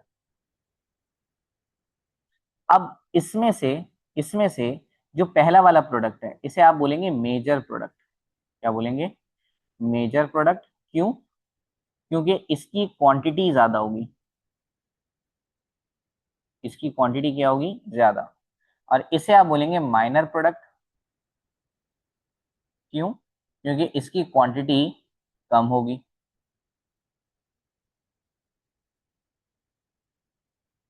और ये आपको क्लास के शुरू में ही मैंने समझा दिया था कि ऑर्थो और पैरा में से ऑर्थो के चांसेस 40% होते हैं, जबकि पैरा के चांसेस सिर्फ 20% होते हैं। तो जाहिर है ऑर्थो प्रोडक्ट जो है वो 40% बनेगा, जबकि पैरा प्रोडक्ट सिर्फ 20% बनेगा। लेकिन ये काम तो जब हो रहा है जब हम नॉर्मल टेम्परेचर इस्तेमाल कर रहे हैं, यानी कि 15 to 20 डिग्री सेंटीग्रेड, आम नॉर्मल टेम्परेचर। ठीक है। अब अगर यही काम हम हाई टेम्परेचर पे करें, क्या करें, यही काम अगर हम हाई टेम्परेचर पे करें, ये हमारा टोलीन है, सब कुछ ऐसे ही रहेगा, सब कुछ वही रहेगा। High temperature is like 100 degree centigrade, सब कुछ वही रहेगा, दोनों तरह के प्रोडक्ट्स बनेंगे भी, जैसा ऊपर फॉर्मूला है वैसा ही नीचे फॉर्मूला भी होगा। सब कुछ सेम है भाई, सब कुछ सेम है। बस सिर्फ एक चीज पे फर्क पड़ेगा, वो मैं आपको भी बताता हूँ, पहले जरा मैं इस इक्वेशन को लिख लूँ। देख रहे हैं आप, सब कुछ सेम है। तो फिर डिफरेंस कहाँ आ रहा है, डिफरेंस आ रहा है सिर्फ मेजर और माइनर में। डिफरेंस किसमें आ रहा है, सिर्फ मेजर और माइनर में। ये प्रोडक्ट पहले मेजर था, अब ये माइनर है। और ये पहले मेजर था, सॉरी पहले माइनर था, अब ये मेजर है। ऐसा क्यों हुआ, ऐसा क्यों हुआ, इस चीज को जरा जल्दी से समझ लीजिए, ऐसा क्यों हुआ। तो प्रोडक्ट तो पहले यही बनेगा, ये जो आपका ऑर्थो प्रोडक्ट है ना बेटा, ये ऑर्थो प्रोडक्ट ही ज्यादा होगा एट स्टार्ट। शुरू में यही प्रोडक्ट ज्यादा होगा, इस बात से तो आप बेफिक्र हो जाइए। लेकिन क्योंकि आप यहाँ पे हाई टेम्परेचर यूज कर रहे हो, क्या यूज कर रहे हो, हाई टेम्परेचर, क्या यूज कर रहे हो, हाई टेम्परेचर। हमें इतनी बात पता है कि जब भी हम किसी बॉडी को हीट देते हैं तो वो एक्सपेंड होती है ना। जब भी हम किसी बॉडी को हीट देते हैं तो वो बॉडी क्या होती है, एक्सपेंड होती है। तो बेटा जब आप इसको 100 डिग्री सेंटीग्रेड पे करोगे तो ये जो ऑर्थो वाला प्रोडक्ट है इसके दरमियान भी एक्सपेंशन आएगी। क्या आएगी, इसके दरमियान भी एक्सपेंशन आएगी। याद रखिएगा, जब भी आप किसी बॉडी को हीट देते हैं तो उसके पार्टिकल्स दूर जाते हैं। उसके पार्टिकल्स कहाँ जाते हैं, दूर जाते हैं। अब आप खुद बताओ, अगर शदीद गर्मियां हैं, अगर शदीद गर्मियां हैं तो आपका क्या दिल करेगा, आप क्या लोगों में घुस घुस के बैठेंगे? आप अपने बराबर वाले को क्या बोलेंगे, आओ मेरे गोद में बैठ जाओ? नहीं भाई, आपको तो दिल कर रहा होगा कि भाई आप उसे बोले दफा हो जाओ। क्योंकि जब हीट जनरेट होती है ना तो पार्टिकल्स को उलझन होती है, इसलिए पार्टिकल्स एक दूसरे से दूर दूर रहते हैं। जैसे गर्मियां हैं तो गर्मियों में हमारा दिल करता है कि हम एक दूसरे से दूर दूर रहें, यानी एक्सपेंशन होती है हमारे दरमियान। लेकिन जब सर्दियां आती हैं तो हमें दूर रहने की जरूरत नहीं होती, क्योंकि सर्दियों में कॉन्ट्रैक्शन होती है। तो सर्दियों में पार्टिकल्स करीब आते हैं और गर्मियों में पार्टिकल्स दूर जाते हैं। इस बात को याद रखिएगा। तो क्योंकि आपने हाई टेम्परेचर इस्तेमाल किया है और हाई टेम्परेचर की वजह से ये यहाँ एक्सपेंशन होगी। अब जब यहाँ एक्सपेंशन होगी तो ये ग्रुप यहाँ से हटेगा और हटने के बाद ये ग्रुप ट्राई करेगा कि ये ग्रुप जो है वो यहाँ पर आके अरेंज हो जाए, बट यहाँ पर ये ग्रुप एडजस्ट नहीं हो पाएगा, नॉट एडजस्टेबल। क्यों? क्योंकि हमें पता है ये जो CH3 है ये मुन्ने कौन सा डायरेक्टर है, ऑर्थो एंड पैरा डायरेक्टर है। कौन सा डायरेक्टर है भाई, ऑर्थो एंड पैरा डायरेक्टर है। तो ये तो मैटर पे लगवाता ही नहीं चीज को, तो फिर ये यहां से भी हट जाएगा और ये यहां से भी हटने के बाद फिर कहाँ जाएगा, फिर ये और आगे मूव करेगा और फिर और आगे जो है वो मूव, फिर जगह ये बचती है आपके पास पैरा। तो स्टार्ट में तो जो चीज ऑर्थो होगी, एंड में, एंड में, एट लास्ट वही चीज क्या बन चुकी होगी, पैरा बन चुकी होगी। देखें, जब ये रिएक्शन होगा तो वो चीज ऑर्थो ही होगी, बट क्योंकि हीट देने की वजह से ग्रुप्स में एक्सपेंशन होगी और एक्सपेंशन होने के बाद पहले वो मेटा पे जाएगा, बट मेटा पे तो वो स्टेबल नहीं हो पाएगा, इसलिए वो और मजीद आगे जाएगा और वो जाके पैरा पे फिक्स हो जाएगा। तो लो टेम्परेचर यूज करेंगे, ऑर्थो प्रोडक्ट मेजर है, पैरा प्रोडक्ट माइनर है। हाई टेम्परेचर यूज करेंगे, ऑर्थो प्रोडक्ट माइनर है और पैरा प्रोडक्ट मेजर है। अब इसी चीज को अगर हम फिनोल के लिए डिस्कस करें तो वो हमें पढ़ना नहीं है, बस हम इसी पैटर्न पे इसको डिस्कस कर लेते हैं। अगर आप फिनोल के साथ भी रिएक्शन कराएं वही 15 to 20 डिग्री सेंटीग्रेड पर, तो क्या होगा, जो ऑर्थो प्रोडक्ट बनेगा, क्या होगा, जो ऑर्थो प्रोडक्ट बनेगा वो मेजर होगा। जैसे हमने पहले पढ़ा कि ऑर्थो प्रोडक्ट जो होगा वो मेजर होगा, अभी हमने ऊपर यही तो डिस्कस किया। और जो पैरा प्रोडक्ट होगा मुन्ने, वो क्या होगा, पैरा प्रोडक्ट होगा माइनर। ऐसा ही है। अब जहां पर CH3 लग रहा था तो CH3 की वजह से तुम उसे क्या कह रहे थे, देखो ना, CH3 की वजह से तुम उसे क्या कह रहे थे, तुम उसे कह रहे थे ऑर्थोमिथाइल पैरामिथाइल बेंजीन सल्फोनेट। बट अब जो ये ऑर्थो प्रोडक्ट होगा इसे क्या बोलोगे, इसे बोलोगे ऑर्थो हाइड्रोक्सी, क्योंकि OH लगेगा। फिनोल में तो OH होता है ना मुन्ने, CH3 तो नहीं होता। तो ऑर्थोमिथाइल तो नहीं बोलेंगे बल्कि ऑर्थो हाइड्रोक्सी बोलेंगे। फिनोल में ऊपर OH होता है ना, तो OH को हाइड्रोक्सी कहते हैं। ठीक है। तो पहले जहां आप टोलीन के लिए मिथाइल का वर्ड इस्तेमाल कर रहे थे, अब आप मिथाइल की जगह किसका वर्ड इस्तेमाल करेंगे, हाइड्रोक्सी का वर्ड इस्तेमाल करेंगे। तो ऑर्थो हाइड्रोक्सी बेंजीन सल्फोनेट, नाम क्या होगा, ऑर्थो हाइड्रोक्सी बेंजीन सल्फोनेट। और जो पैरा प्रोडक्ट होगा उसका नाम क्या होगा मुन्ने, उसका नाम होगा पैरा हाइड्रोक्सी बेंजीन सल्फोनेट।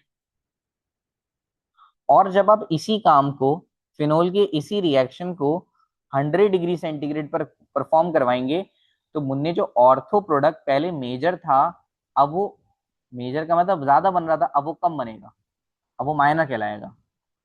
और पहले जो पैरा प्रोडक्ट माइनर था, कम बन रहा था, अब वो पैरा प्रोडक्ट जो है वो क्या हो जाएगा, मेजर। मैंने आपको ये पहले भी बताया कि टेम्परेचर की वजह से ये चीजें जो है वो रीशफल हो जाएंगी। तो यहाँ पर हमारा थर्ड रिएक्शन भी कंप्लीट हो गया। अब हम जाएंगे फोर्थ और फिफ्थ रिएक्शन की तरफ। फोर्थ और फिफ्थ रिएक्शन में अच्छी बात यह है कि वो फिनोल के साथ नहीं है, वो सिर्फ और सिर्फ बेंजीन के साथ हैं, वो सिर्फ और सिर्फ किसके साथ हैं, बेंजीन के साथ हैं और टोलिन के साथ हैं। तो क्योंकि बेंजीन और टोलिन के साथ हैं इसलिए वो जल्द से जल्द कवर हो जाएंगे, तो आपको परेशान होने की जरूरत नहीं है। चले भाई, रिएक्शन नंबर 4।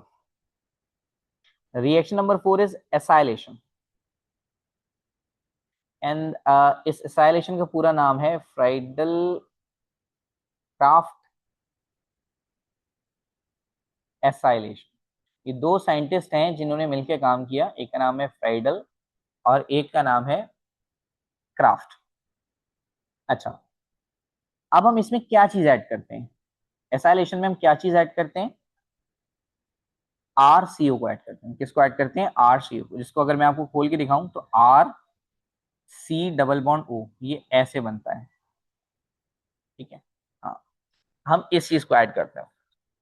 इसे हम प्यार से कहते हैं एसाइल ग्रुप। क्या कहते हैं मुन्ने, एसाइल ग्रुप। अब आपने क्या बात याद रखनी है, इसके अंदर कौन सा कैटलिस्ट इस्तेमाल होता है, तो इसमें इस्तेमाल होता है AlCl3। कौन सा इस्तेमाल होता है, AlCl3। AlCl3 को, AlCl3 को हम हैलोजन कैरियर भी कहते हैं। क्या कहते हैं, हैलोजन कैरियर भी कहते हैं।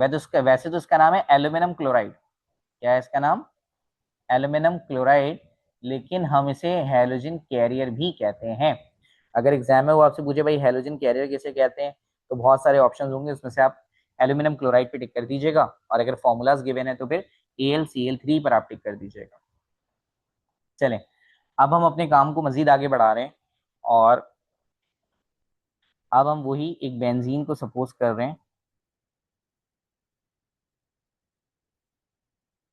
और अब हम बेंजीन का रिएक्शन करा रहे हैं किसके साथ, एक एसाइल ग्रुप के साथ, जैसे कि आर कार्बोनाइल। ठीक है, अब मुझे बताइए अगर मैं इससे डायरेक्ट रिएक्शन करा देता हूं तो क्या कोई प्रॉब्लम है, यस प्रॉब्लम है। क्या, मुझे कार्बन की वैलेंसी तो 4 होती है, इस वक्त कार्बन सिर्फ 3 बॉन्ड बना रहा है, एक बॉन्ड पीछे, 2 बॉन्ड ऊपर। तो उसके साथ भी कुछ आना चाहिए, जैसे क्लोरीन लगा दें, ब्रोमीन लगा दें, आयोडीन लगा दें, कुछ इस तरह से आपको लगाना पड़ेगा। अच्छा, अब ये जो आर है, आर का तो क्या मतलब होता है भाई, आर का मतलब होता है अल्काइल ग्रुप। क्या मतलब होते हैं इसके, अल्काइल ग्रुप। तो ये तो कोई भी हो सकता है, ये तो जर्नल नाम है, ये तो क्या है, ये तो जर्नल नाम है। तो हम इसकी कोई ना कोई एग्जाम्पल लेंगे ना, इसकी कई सारी एग्जाम्पल्स हैं, like methyl, ethyl, propyl, butyl, pentyl, hexyl, heptyl. तो हम क्या करेंगे, इसकी जगह मिथाइल ले लेंगे। ठीक है, चलें, अब क्या होगा कि हमें अपनी बात पता है कि अगर हमें बेंजीन के अंदर कुछ लगाना है तो पहले बेंजीन में से क्या निकालना पड़ेगा, हाइड्रोजन निकालना पड़ेगा। क्या निकालना पड़ेगा, बेंजीन में से हाइड्रोजन। अच्छा, हम कहीं भी लगा सकते हैं बेंजीन की, अगर हम यहाँ लगा दें ना साइड में थोड़ा सा, तो हमारे लिए ये स्ट्रक्चर ड्रॉ करना आसान होगा। यहाँ से निकाल देते हैं हाइड्रोजन। अगर हम यहाँ से हाइड्रोजन निकालेंगे, वो हाइड्रोजन क्या करेगा, Cl के साथ मिल जाएगा और ये दोनों मिलकर HCl बना लेंगे। अब क्या बचा, यहाँ से एक जगह खाली हो गई है, और इस जगह पे कौन जाके लगेगा, ये CH3 कार्बन है। बट क्योंकि ये बॉन्ड यहाँ से टूटा है इसलिए जुड़ भी यहीं से सकता है। तो आप इस चीज को कैसे लगाओगे, घुमा के, यानी लाइक दिस।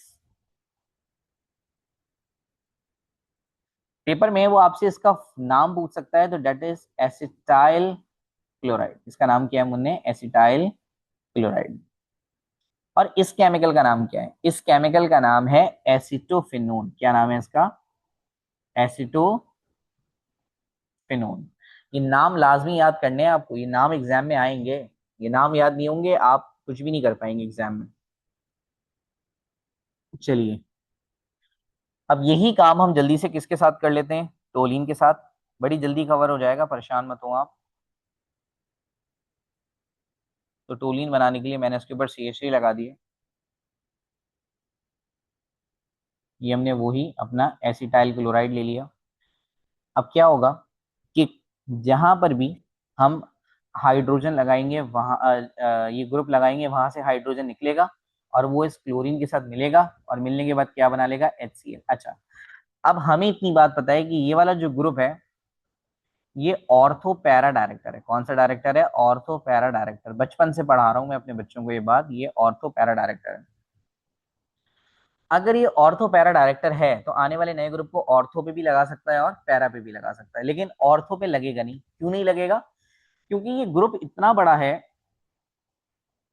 कि इसके बिल्कुल बराबर में एडजस्ट हो नहीं पाएगा, क्योंकि यहाँ पर ऊपर एक पहले से ग्रुप लगा हुआ है, तो इसके बराबर में एक ग्रुप और एडजस्ट करना मुश्किल हो जाता है। केमिकल के लिए ना स्पेस नहीं है, स्पेस की कमी की वजह से इतना बड़ा ग्रुप अरेंज नहीं हो पाएगा। ठीक है, वो दोनों ग्रुप्स आपस में जब टकराएंगे तो वो कंपाउंड अनस्टेबल हो जाएगा। तो आसानी से ये चीज कहाँ अरेंज हो सकती है? ये सिर्फ और सिर्फ यहाँ अरेंज हो सकती है। क्योंकि देखिए यहाँ लगाने से फायदा ये है कि इसके ना तो इधर बराबर में कोई है राइट साइड पे, ना ही इधर बराबर में कोई है, तो हम बिल्कुल ऐसा ही करेंगे। इसमें ऑर्थो प्रोडक्ट नहीं बनेगा, सिर्फ और सिर्फ कौन सा प्रोडक्ट बनेगा? सिर्फ और सिर्फ पैरा प्रोडक्ट बनेगा। और यहाँ पर जाके ये चीज लगेगी। ठीक है, कौन लगेगा? ये कार्बोनाइल, ये मैंने लगा दिया। अगर मैं इसको सीधा करके लगाता तो बेंजीन में घुस जाता है ये, इसलिए मैंने उल्टा करके दिखा दिया इसको। और साथ में ये CH3, तो ये CH3 भी लगा दिया मैंने। अब रही बात कि इस कंपाउंड का नाम क्या है।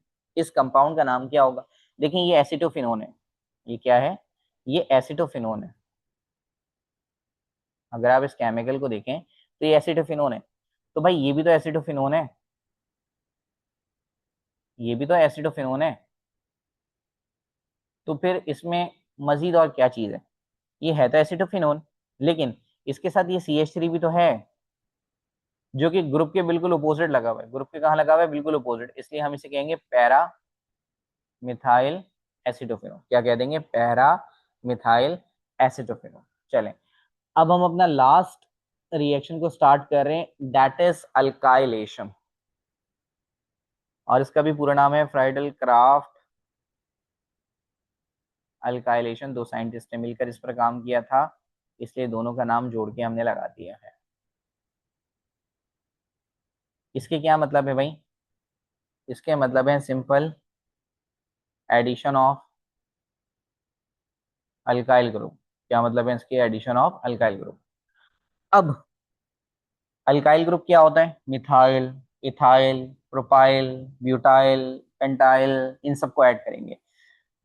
कैटलिस्ट कौन सा यूज करेंगे? सेम कैटलिस्ट यूज करेंगे, AlCl3। इसमें भी सेम कैटलिस्ट यूज होगा, AlCl3। बेटा कैटलिस्ट लाजमी याद करने, ये पता होना चाहिए कि अगर ये वाला ग्रुप लगेगा तो क्या कंपाउंड बनेगा। ये बहुत अच्छे से आपको समझना पड़ेगा। और इस लेक्चर पर आपका आने वाला लेक्चर बेस कर रहा है, that is orientation in benzene. Orientation in benzene एक बहुत ही ज्यादा अप्लाइड टॉपिक है।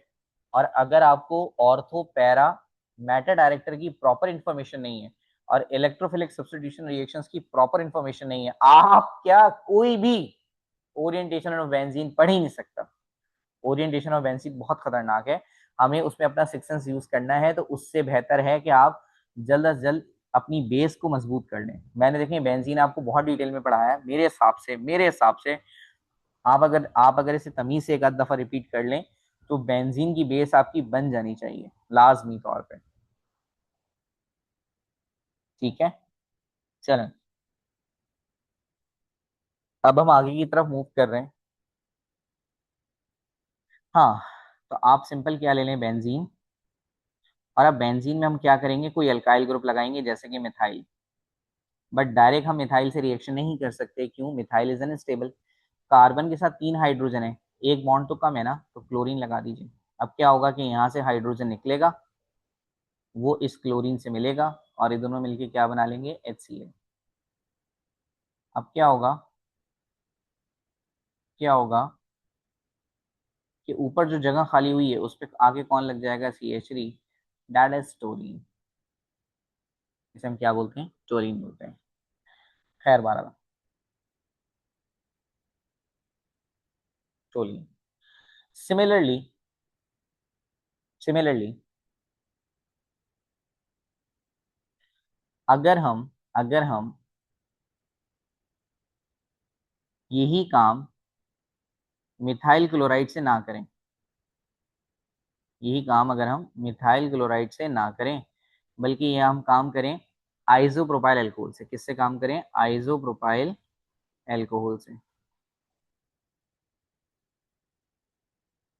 ये फॉर्मूला होता है आइसोप्रोपाइल अल्कोहल का, सॉरी आइसोप्रोपाइल अल्कोहल कह रहा हूँ, आइसोप्रोपाइल क्लोराइड का। अब आइसोप्रोपाइल क्लोराइड का मतलब क्या है?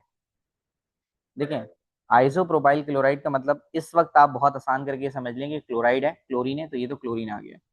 प्रोपाइल, आइसोप्रोपाइल क्लोराइड में लिख देता हूँ आपके सामने, आइसोप्रोपाइल क्लोराइड, तो क्लोराइड है, वो तो यहाँ पर आ गया। प्रोपाइल का मतलब क्या होगा? प्रोपाइल का मतलब होगा 3 कार्बन।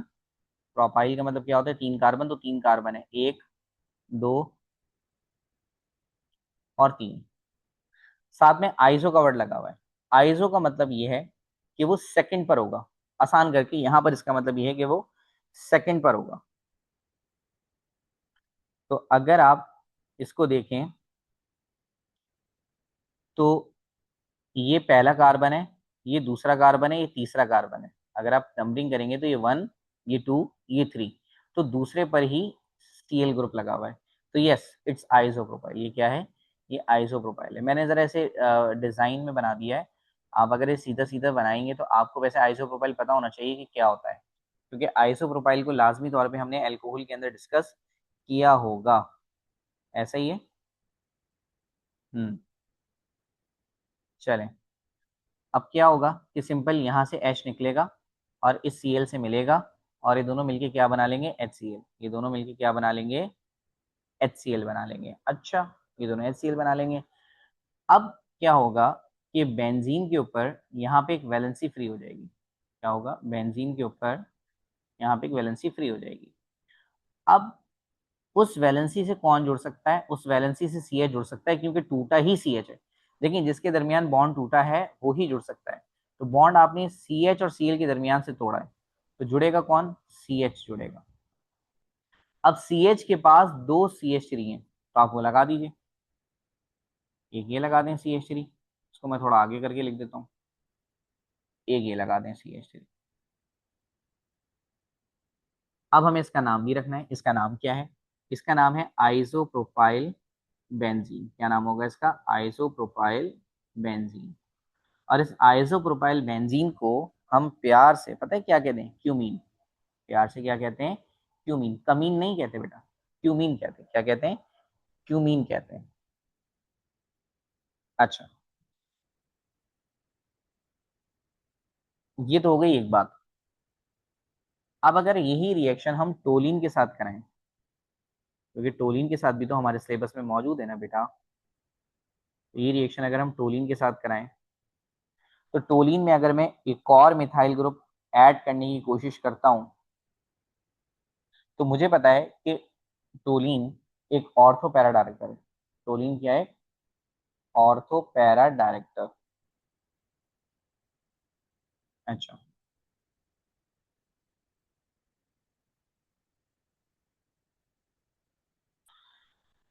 तो आने वाला नया ग्रुप ऑर्थो पे भी लग सकता है और पैरा पे भी लग सकता है। कहाँ लग सकता है? ऑर्थो पे भी लग सकता है और पैरा पे भी। तो ये तो वो हो गया जो नॉर्मल। बट जब हमने इसे प्रैक्टिकली चेक किया, तो मजे की बात ये निकली कि ये ऑर्थो पे भी लग रहा था, पैरा पे भी लग रहा था, और मेटा पे भी लग रहा था।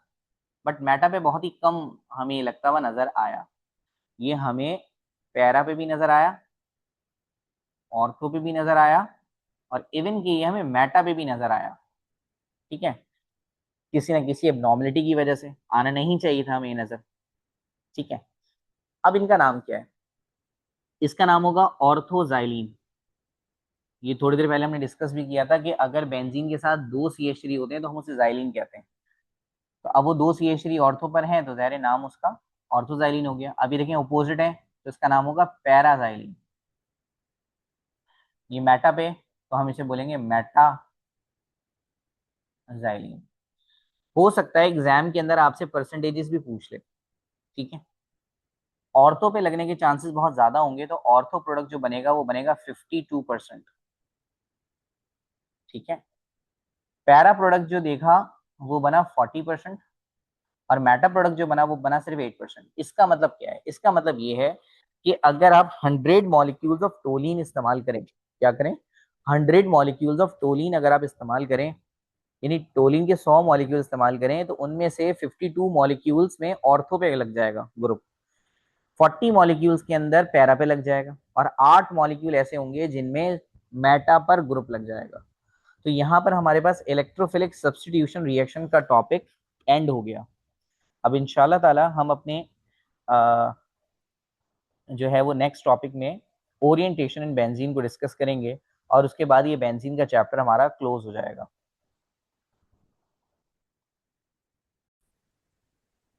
डियर स्टूडेंट्स, अब हम अपना लास्ट टॉपिक पढ़ रहे हैं बेंजीन से related, that is orientation in benzene.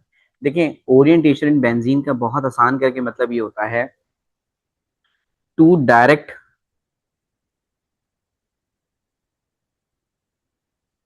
The position of upcoming group, यानी आने वाले नए ग्रुप को डायरेक्शन देना, ये ओरिएंटेशन इन बेंजीन कहलाता है। ठीक है, अपकमिंग ग्रुप।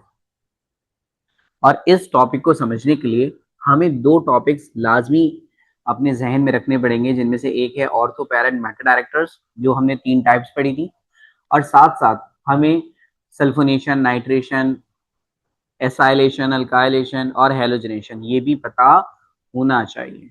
चलो, अब हम अगर एक क्वेश्चन देखें, क्वेश्चन इज दिस कि प्रिपेयर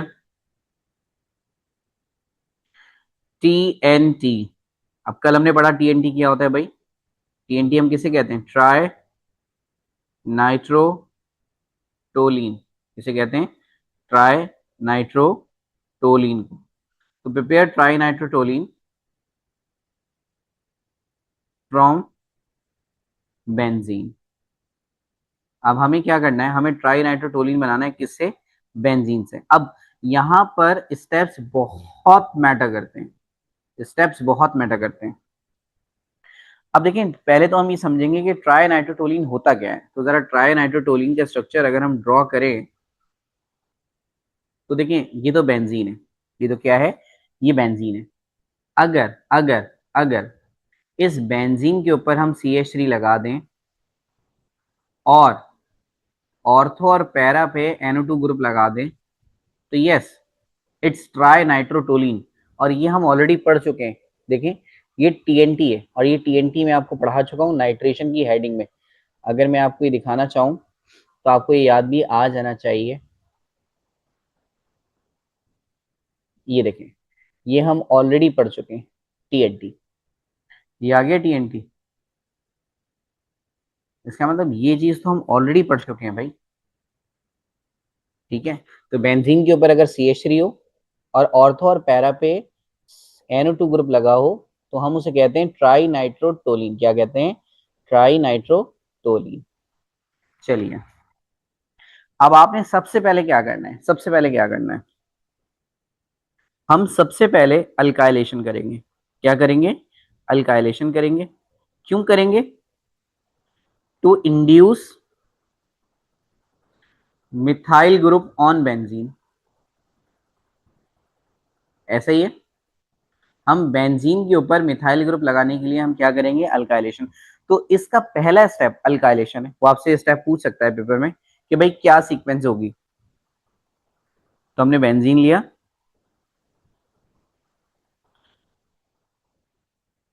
और बेंजीन का रिएक्शन हम किससे करा दें, CH3Cl से। कौन सा कैटलिस्ट यूज करते थे भाई, AlCl3, याद होगा आपको, ये सब हमने लास्ट क्लास में पढ़ा था। मैंने आपसे अर्ज किया था कि यहाँ से हाइड्रोजन निकलेगा, और वो हाइड्रोजन जाके Cl से मिल जाएगा, और बदले में वो क्या बन जाएगा, HCl। In in in remaining हमारे पास एक तो बेंजीन बचा। ठीक है, एक तो हमारे पास बेंजीन बचा, और यहां से हमारे पास जगह खाली हो गई, क्योंकि हाइड्रोजन यहां से रिमूव हो चुका है। तो अब उस हाइड्रोजन की जगह कौन आके लग जाएगा, CH3। तो यहां तक तो हमारे पास क्या चीज फॉर्म हो चुकी है, टोलिन। तो यानी TNT का जो पहला स्टेप है वो हो गया फॉर्मेशन ऑफ टोलिन।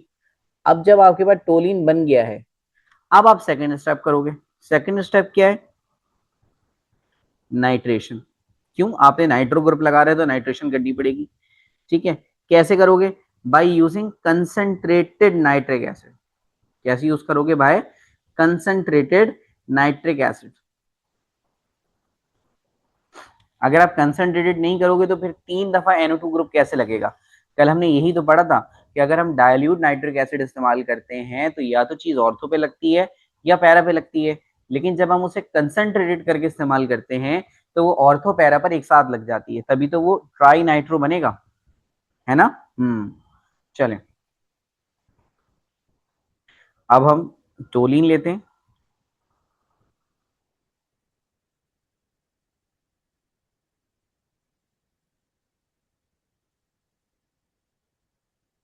और इस टोलिन का रिएक्शन करा देते हैं कंसंट्रेटेड HNO3 से। यहाँ हम कौन सा कैटलिस्ट इस्तेमाल करते थे? यहाँ हम इस्तेमाल करते थे H2SO4। देखिए ये टॉपिक उसी बच्चे को समझ आएगा जिसने इससे प्रीवियस 2 टॉपिक्स बहुत अच्छे से पढ़े होंगे, वरना ये टॉपिक समझ नहीं आएगा।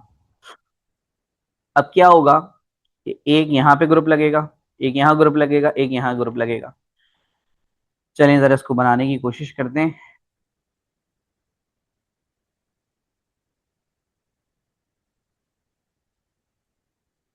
एक ग्रुप यहाँ लगा दें NO2 का, एक ग्रुप यहाँ लगा दें NO2 का, और एक ग्रुप यहाँ लगा दें NO2 का। ठीक है, ये तो आपके पास बन गया TNT। और साथ में इसको आप बैलेंस करें, 3 नाइट्रो ग्रुप इस्तेमाल किए तो यहाँ 3 लगाएं। सही है। अब यहाँ जो हाइड्रोजन है, यहाँ जो हाइड्रोजन है, यहाँ जो हाइड्रोजन है, वो तीनों हाइड्रोजन इसमें मौजूद OH से मिलेंगे। किससे मिलेंगे? OH से मिलेंगे। क्यों? अगर आप इसमें से NO2 ग्रुप को निकाल दें तो पीछे OH ही बचता है। कैसे भाई? आप इसमें से NO2 निकालें, H तो नहीं निकाला ना, H बच गया, N निकाल दिया, ऑक्सीजन 3 थे, NO2 में 2 आ गए, एक ऑक्सीजन बची तो OH बचा। तो 3 हाइड्रोजन एक एक करके जब OH से मिलेंगे तो 3 वाटर की मॉलिक्यूल्स बनेंगे। तो करेक्ट सीक्वेंस क्या है? TNT को बनाने की करेक्ट सीक्वेंस क्या है? पहले अल्काइलेशन, पहले अल्काइलेशन देन नाइट्रेशन, पहले अल्काइलेशन देन नाइट्रेशन। बट अगर हम TNT ना बना रहे हो, बल्कि हम क्या बना रहे हो? Meta nitrotoluene. क्या बना रहे हो? Meta nitrotoluene.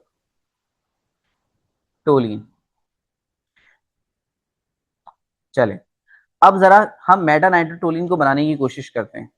अगर आप मेटा नाइट्रोटोलिन बना रहे हैं और स्टार्ट आप किससे कर रहे हैं? बेंजीन से। तो मैं लिख रहा हूं फ्रॉम बेंजीन। तो देखते हैं बनता है या नहीं।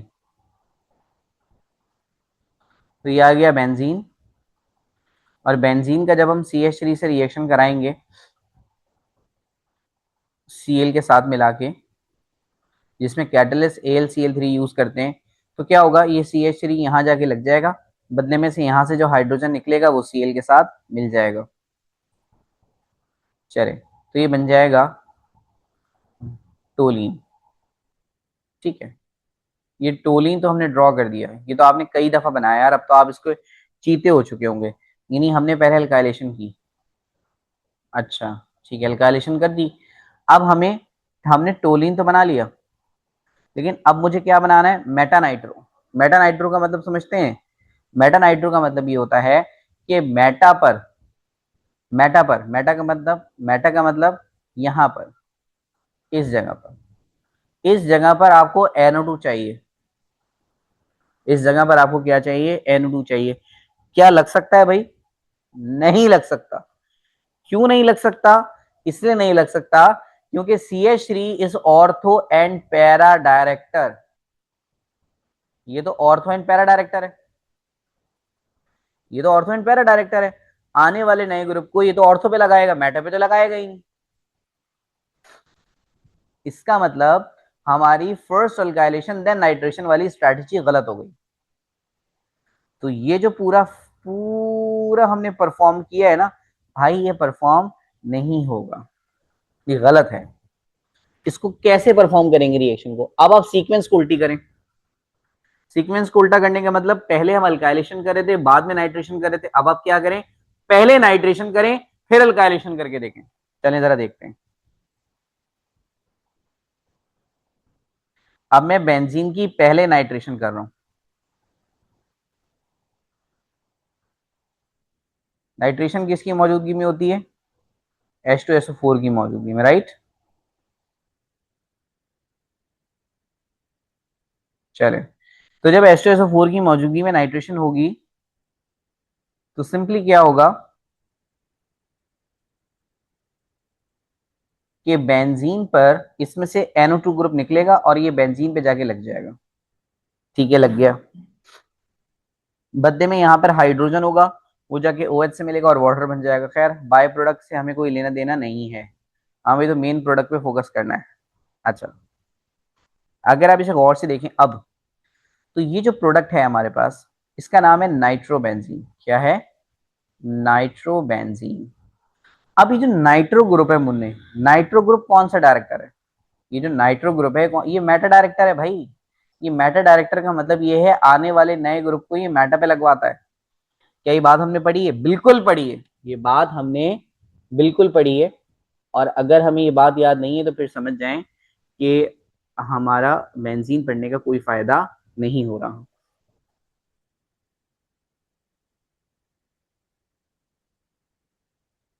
मैं आपको दिखाता हूँ कि ये चीज हम ऑलरेडी पढ़ चुके हैं बाहर। इससे प्रीवियस टॉपिक में हमने पढ़ा था, ये देखो ऊपर कौन सी हेडिंग डली हुई है, कौन सी हेडिंग लगी हुई है? Meta director. कौन सी हेडिंग लगी हुई है? Meta director. और मेटा डायरेक्टर की एग्जाम्पल देखें, NO2 ग्रुप है, इसका मतलब NO2 is a Meta director. ये बात बिल्कुल सही है, ये बात बिल्कुल सही है, ऐसा ही है। तो इसका मतलब हम समझ गए कि अब हमने बेंजीन के ऊपर एक मेटा डायरेक्टर लगा दिया। क्या लगा दिया? बेंजीन के ऊपर हमने एक मेटा डायरेक्टर लगा दिया। अब हम नाइट्रो बेंजीन से जरा काम स्टार्ट करने की कोशिश करते हैं।